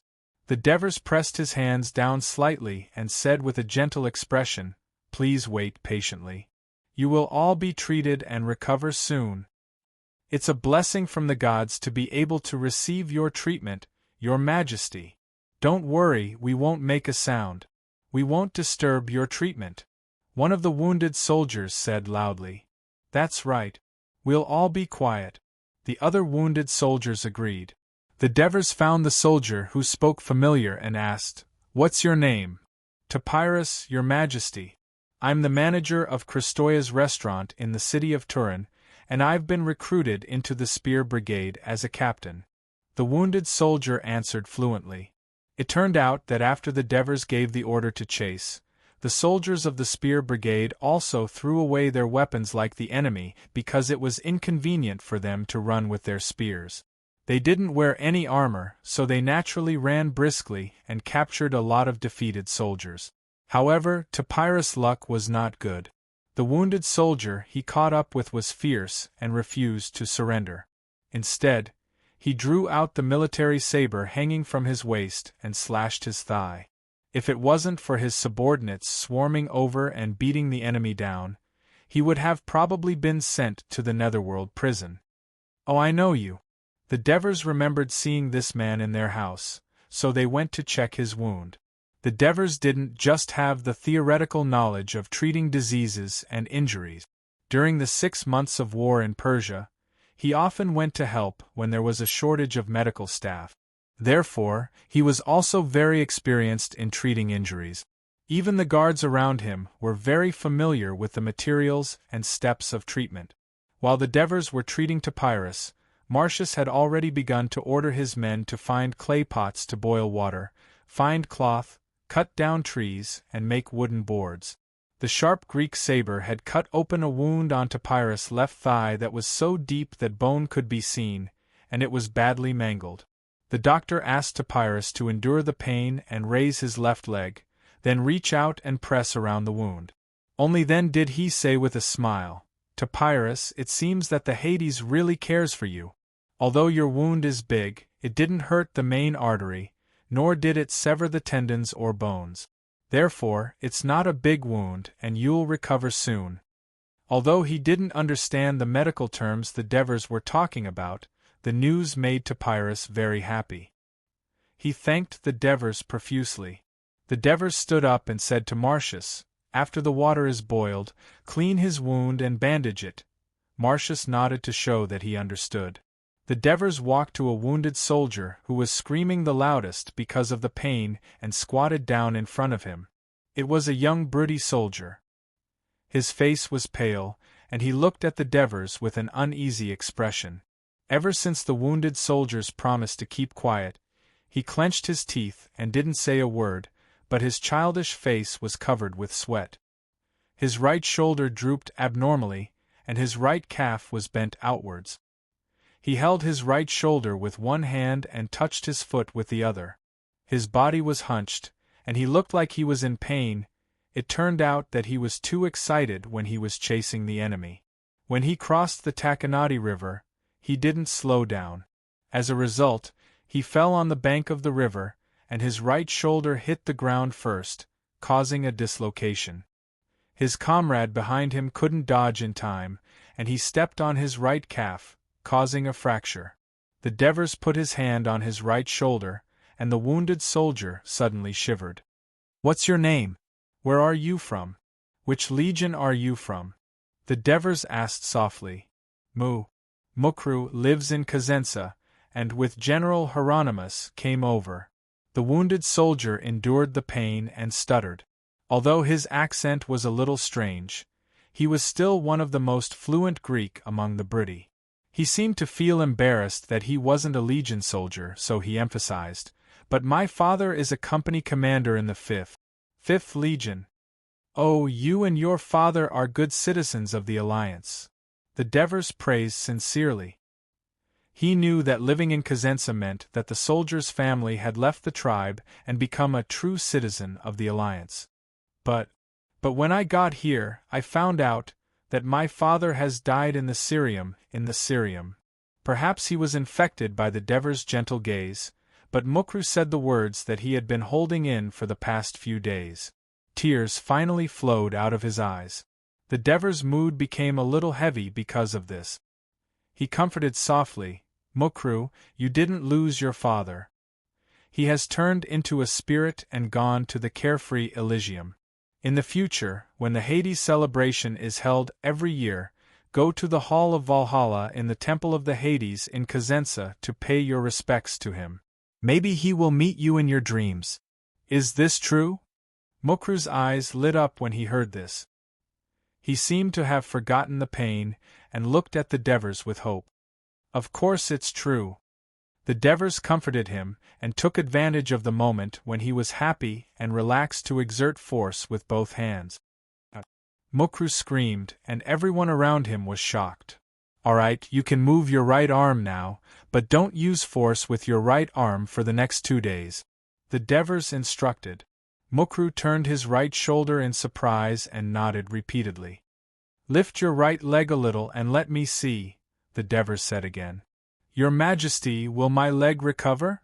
Mukru immediately did as he was told, and at the same time asked with anticipation and unease. The Devers did not answer him immediately. He carefully examined Mukru's right calf. Although it was badly bent, the bruising under the skin was not serious, and there was no obvious hematoma. The blood vessels should not have been injured. He then reached out to the calf and carefully massaged it. Out of absolute trust in the Devers, Mukru endured the pain and did not make a sound. After further examination, the Devers confirmed that apart from the broken bone, there were no large fragments or torn tendons in Mukru's right calf. He heaved a sigh of relief and said confidently, "Don't worry, after treatment, you only need to rest for 3 months, and your calf will be as good as before." Mukru finally smiled. He thanked the Devers sincerely. "Your Majesty, thank you very much." When Agathia received the news and called a few doctors from Aspustum city, the Devers had already treated more than 10 injured soldiers. With the doctors taking over, he did not continue with the treatment. Instead, he talked to Agathia about something important. This camp in Syracuse cannot accommodate all the legions. Tonight, we need 20 to 30,000 people to rest in Aspustum city, especially these injured soldiers. Your Majesty, I've already asked the people in the city hall to arrange this matter. It's not a problem at all. Agathia's reply surprised the Devers. He could see the problem and take the initiative to solve it. This was the quality of an excellent government official. He did not expect Agathia, who had been stationed outside for a few years, to have honed this skill. Looking at Agathia's slightly aged face, in fact, he was only 40 years old, the Devers did not know if he had walked out of his previous troubles. They could not help but feel a little emotional. At this time, the sky was getting dark. The pursuing soldiers returned to the camp in Syracuse one after another. They began to rebuild the large number of tents abandoned by the defeated soldiers. Bonfires were lit everywhere, and the entire camp became lively and noisy, following the soldiers back to the camp were the captives from Syracuse. According to the previous practice, they were stripped of their armor and clothes.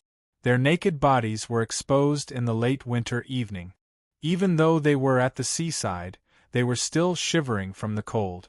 The Dionia soldiers who were in charge of escorting them did not have the slightest bit of mercy. If they were slow or disobedient, they would stab them with their spears, causing them to scream in agony. The onlooking soldiers only laughed and even scolded the captive. The Devers did not stop the soldiers. He knew that since the time the Syracuse army landed in Greece, more than 10,000 Dionia soldiers and civilians had died in the hands of the Syracuse soldiers. The outskirts of the cities of Asplastum and Cremissa were in ruins. The soldiers needed a channel to vent their anger. Moreover, compared to the heavily injured soldiers of Syracuse who fell on the way back to the western courtyard, howled in pain but no one cared, and could only close their eyes and wait for death in the end, these captives were considered lucky. Chapter 523. Agathia was taken aback for a moment. "Your Majesty, I'm afraid there are more than 10,000 captives. There are only about 2,000 citizen soldiers in Asprostum, and I have to leave some soldiers to defend the city. There's no way I can take care of so many captives. The few thousand soldiers of the Spear Brigade will be under your command. They will return to Thurii with you." The Devers already had a plan in mind.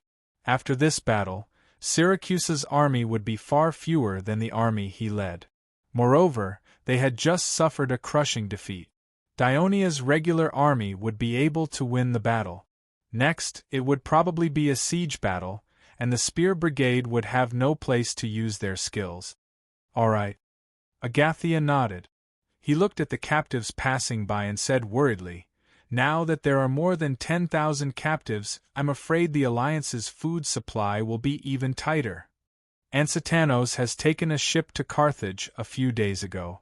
I believe he will be able to sign an agreement with Carthage this time," the Devers said confidently. Carthage? Asprostum frowned.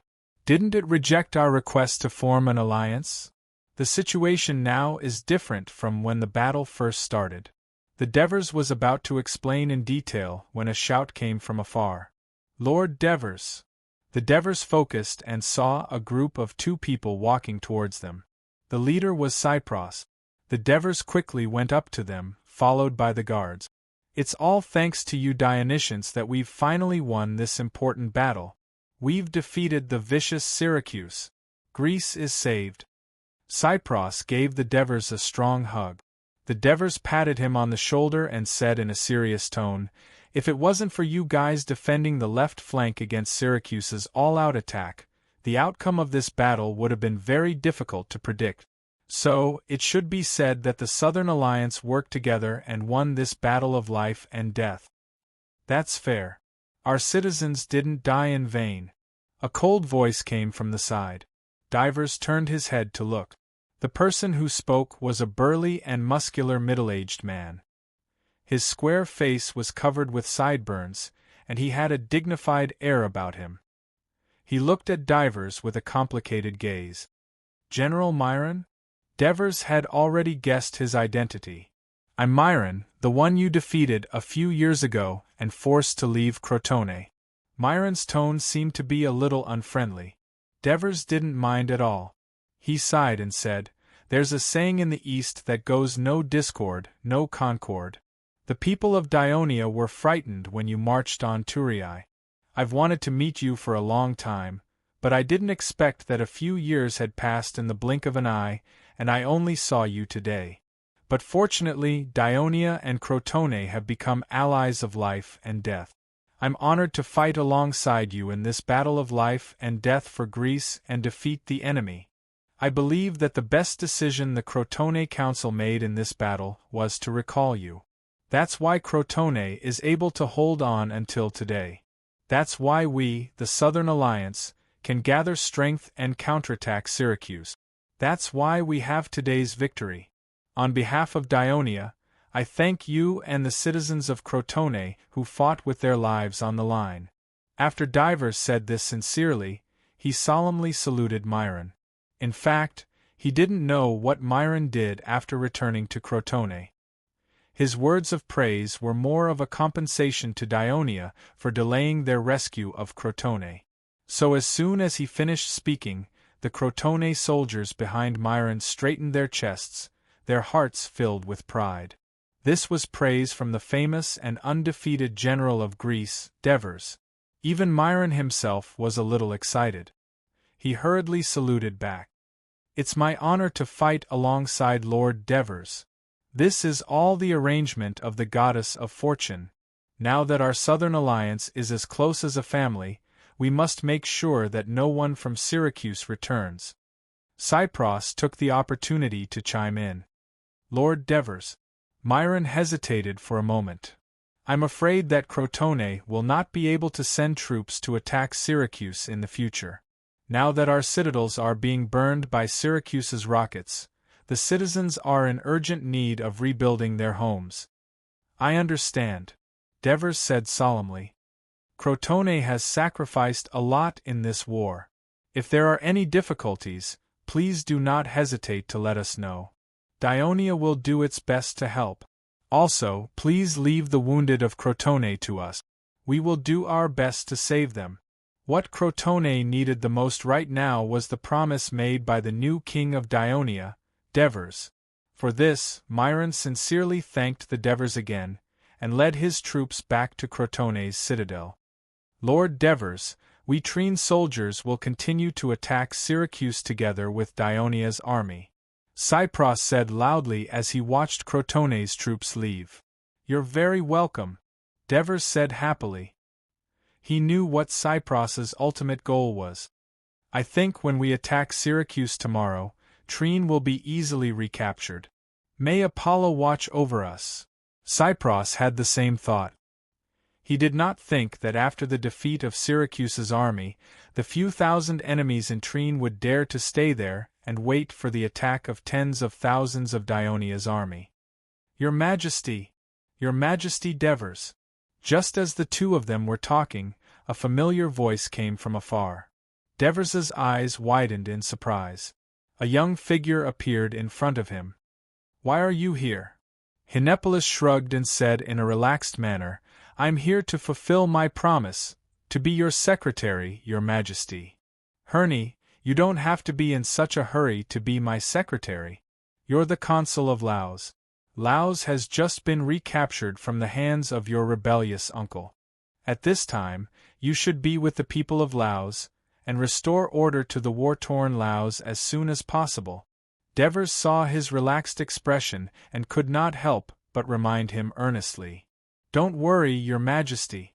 Laos now has Aliandos to maintain order in the city, and Bagul to help manage government affairs. At the same time, Nudum's governor, Hemont, will provide assistance at any time. My presence or absence will not affect the governance of Laos in any way. Hinepolis's words stunned Devers. You're letting Bagul handle Laos affairs for you? Can't I? The laws that I want to implement were originally learned from tourists. As the governor of the Gramentum, Bagul should be very familiar with this aspect, and will be able to deal with the various difficulties brought about by the political reform in Laos. My presence there will instead hinder his exercise of power, Hinepolis said eloquently. For a moment, Devers was speechless, but the expression on his face was still reproachful. The highest consul of a city did not go through the difficult times with the people of the city, and actually slipped away on his own. What would the people of Laos think if they knew about this? However, it was not appropriate for Devers to say these words in such a public place. Just as he was thinking of waiting to criticize Hinepolis in private later, Hinepolis saw through his thoughts, stepped forward, and whispered, The reason why I came with Hilo's army is because I have a very important matter to discuss with you, your Majesty. Seeing how serious he was, Devers subconsciously asked, What is it? Hinepolis glanced at Cypros beside him. Not only did he not ask him to leave, but intentionally made his voice a little louder. After this incident, I finally realized that my interest is not in governing the city, and if Laos wants to continue to develop safely and prosper, it cannot do without Dionia. So I have decided to merge Laos into Dionia. Devers was shocked when he heard this. In his eyes, when Hinepolis said this, his expression was extremely serious, and it was obvious that he had thought about it carefully. Immediately, countless thoughts quickly ran through his mind, but he forcibly suppressed them, and only said one sentence. We will talk about this later when we are in my tent. Then he turned around and introduced, This is the Chief General of Trine, Lord Cypros. Hinepolis quickly came forward and greeted, Lord Cypros, I have seen you a few times in the mansion of His Majesty the Devers. Oh, is that so? Cypros forced a smile. In the past, when he went to Turii, he would always go to the Devers mansion for talks, so how could he remember the young man he met in the courtyard? But now, he was shocked by the news he had just heard, and looked at the high-spirited young man in front of him. It seemed that, if Laos voluntarily asked to be merged into the Dionia alliance, what kind of impact would it have on the Dionia alliance and the other city-states of the Southern Alliance? And what would happen to Trine, which had also experienced war and was in ruins? Cypros sighed in his heart. Lord Hinepolis, congratulations on getting back Laos. Hinepolis saw the worry that flashed across his face, and laughed in his heart, but expressed his gratitude. I have just parted ways with General Blomas. He should be escorting the captives with Lord Helos now. This time, the soldiers of Trine played a great role in stopping the fleeing army of Syracuse. Cypros quickly asked for the general location of Blomas, and hurriedly left with the soldiers. Chapter 524. Your Majesty, you don't know this, but Helos has been urging us to hurry up in order to buy time. We haven't had much rest. I didn't expect him to catch up with us, Hinepolis interrupted. Opportunities are for those who are prepared, the Devers said thoughtfully. He turned back to look at Hinepolis. Let's go. Follow me to the main tent. We'll have a good talk about what you've said. Early the next morning, when the Devers led the army gathered from the original Syracuse camp and the city of Asplustum to march toward Siriton, the passenger ship that Ansitanos was on had already bypassed the southwest corner of Sicily. The strong south wind billowed the sails, causing the passenger ship to sail quickly towards the Africa continent south of Sicily. Ansitanos had set off with Therian's fleet a few days ago and separated from the fleet after crossing the Strait of Messina. There were no warships from Syracuse patrolling the north coast of Sicily, so the passenger ship sailed smoothly. There were countless merchant ships coming and going on this route, so the helmsman of the passenger ship had to be very nervous and carefully control the rudder to avoid collisions. When it was almost noon, the outline of land appeared in front of them. The place where thousands of ships gathered was the powerful city-state built by the Phoenicians on the Africa continent, Carthage. The city of Carthage was located on a peninsula formed by a series of sandstone hills. On the northeast and southeast borders of the city, two narrow, wing-like pieces of land extended outwards. The latter piece of land almost divided the sea into two, enclosing a huge lagoon, today's Lake of Tunis. A row of continuous and steep sandstone cliffs flanked the northern part of the peninsula, while the vast coastal plain in the south was protected by a series of strong walls, trenches, and ramparts. In the northeast corner of the city, on the side of the lagoon near the sea, there were two magnificent harbors. The outer side of the harbors was surrounded by long and high walls, which also served as a breakwater. The two harbors were connected to each other. The common entrance to the sea was 21 meters wide and could be sealed with iron chains. The first harbor was for merchant ships to dock. The dock area was built with huge sandstone stones, which were strong and durable. Behind the dock was a row of tall and wide warehouses. Countless laborers pushed pulleys to and fro between the dock and the warehouses, transporting all kinds of goods. After the merchant ships entered the commercial port, they all docked at the dock. The middle channel was not allowed to be occupied for a long time because it was reserved for Carthage warship. The military port was inside the commercial port, separated by a very high double wall. There was only one water gate that was connected, and it was only wide enough for two three-decker warships to enter side by side. The passenger ship that Ansitanos was on had been observing from the bow of the ship while it was docked. Even when he was ashore, he still looked in, but the high and thick double walls blocked his view, making it impossible for him to see the inside of the military port. However, when he came last time, Ansitanos had already learned something about the military port from the locals. It was said that it was a circular military port, which was a genius design by a master architect of Carthage according to the specific topography of the port. He had made the most of the available space.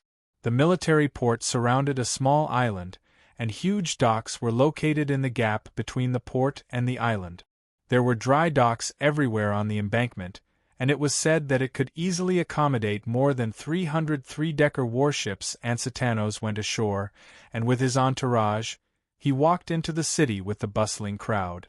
In the noisy crowd at the port, various races of the Mediterranean Sea were gathered, and even some races from outside the Mediterranean Sea could be seen here, such as the tall, fair-skinned Germanic, the Britons with indigo patterns on their bodies, and the tribes near the steep mountain, today's Mount Carmelen, whose skin was as dark as night, said to be from the south of the Afrikaans desert and called by the adventurers of Carthage as God's two-wheeled chariot. These were the outside world that Ansitanos, as a historian, could not imagine, but he was full of yearning for. In the Mediterranean Sea, only Carthage had the ability to do this. While Ansitanos was sighing, he also turned a blind eye to the strange looks that the passers-by cast at him from time to time. Many Greeks did business in Carthage, and some even settled there. However, the several wars between Carthage and Syracuse had resulted in heavy casualties among the citizens of Carthage. Therefore, the attitude of the people of Carthage towards the Greeks had changed. It was said that the Greeks who settled in Carthage were expelled, their property confiscated, and some were beaten to death on the spot. It was only recently that the situation improved. The main city of Carthage was built on a hill, Mount Bursa, and the top of the hill was the citadel of Carthage. Within the citadel was the famous temple of Esmond, which was worshipped not the supreme god of the Phoenician city-states of the eastern Mediterranean Sea, Merkat, but another high-level god, Balaman. In the hearts of the people of Carthage, Balaman was the king of the furnace, the master of the new moon, and the protector of Carthage. He wore a long robe, wore a conical headdress, and had a long beard. He held a spear in one hand, and his other hand was facing up in a gesture of blessing. A huge bronze statue stood in the center of the citadel, overlooking the city of Carthage. Balaman's wife, the lesser god Tanit, was no less important than her husband in the hearts of the people of Carthage. She was the female protector and guardian of this city, and was also worshipped in the temple of Esmond. With the temple of Esmond as the center, the city of Carthage was arranged in a radial pattern along the hill. Ansitanos walked towards the center of the city, and it was as if he was climbing a mountain. The narrowness of the street, the steep incline, and the crowd compelled him to be careful lest he should fall. Compared to the worse roads, the houses of the people of Carthage were almost all 6-story high-rise buildings. They stood in rows on both sides of the street, and most of them were built with large sandstone slabs, and the surface was painted with white plaster. Not only was it protected from the natural environment, but it also shone like marble under the sun. The outer walls of a few houses were built directly with marble. The colors were gorgeous, and the patterns were strange. It was amazing. The further he walked into the city, the more obvious this was, and the affluence of the people of Carthage was evident. After passing through the narrow streets, the front suddenly widened, and the city square of Carthage was right in front of him. The square was actually behind the military port, not far from where Ansitanos went ashore. But because he had to go around the military port, he had to walk a little longer. The square was surrounded by the Senate of Carthage and the Temple of Merkat. Ansitanos did not go to the Senate, but went straight through the square to another block. Unlike the other blocks, not only were the roads wide, there were no high-rise buildings, and there were courtyards everywhere, each of which occupied a large area.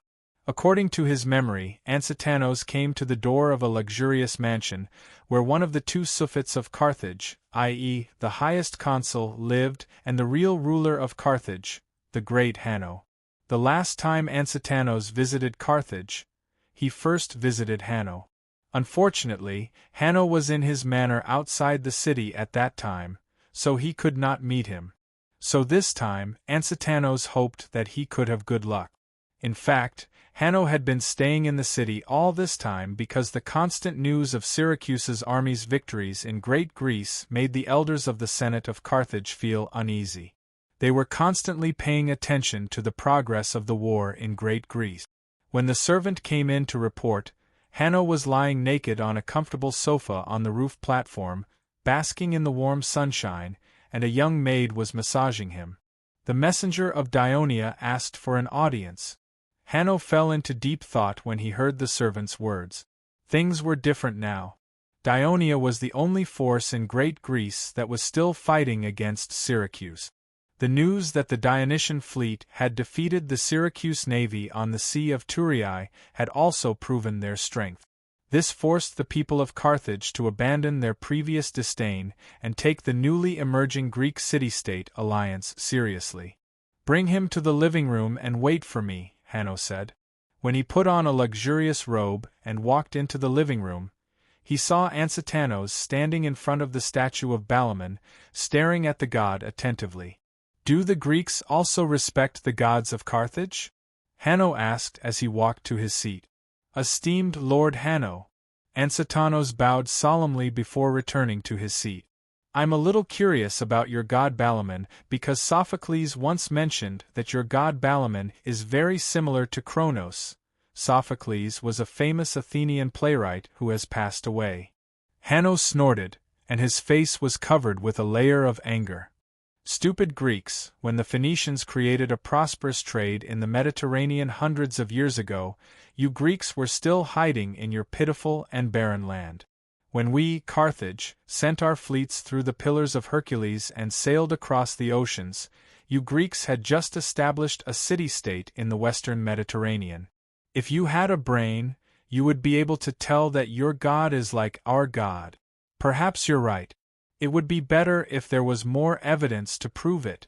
Can you show me some information on this? Ansatanos didn't refute Hanno's words and instead requested earnestly.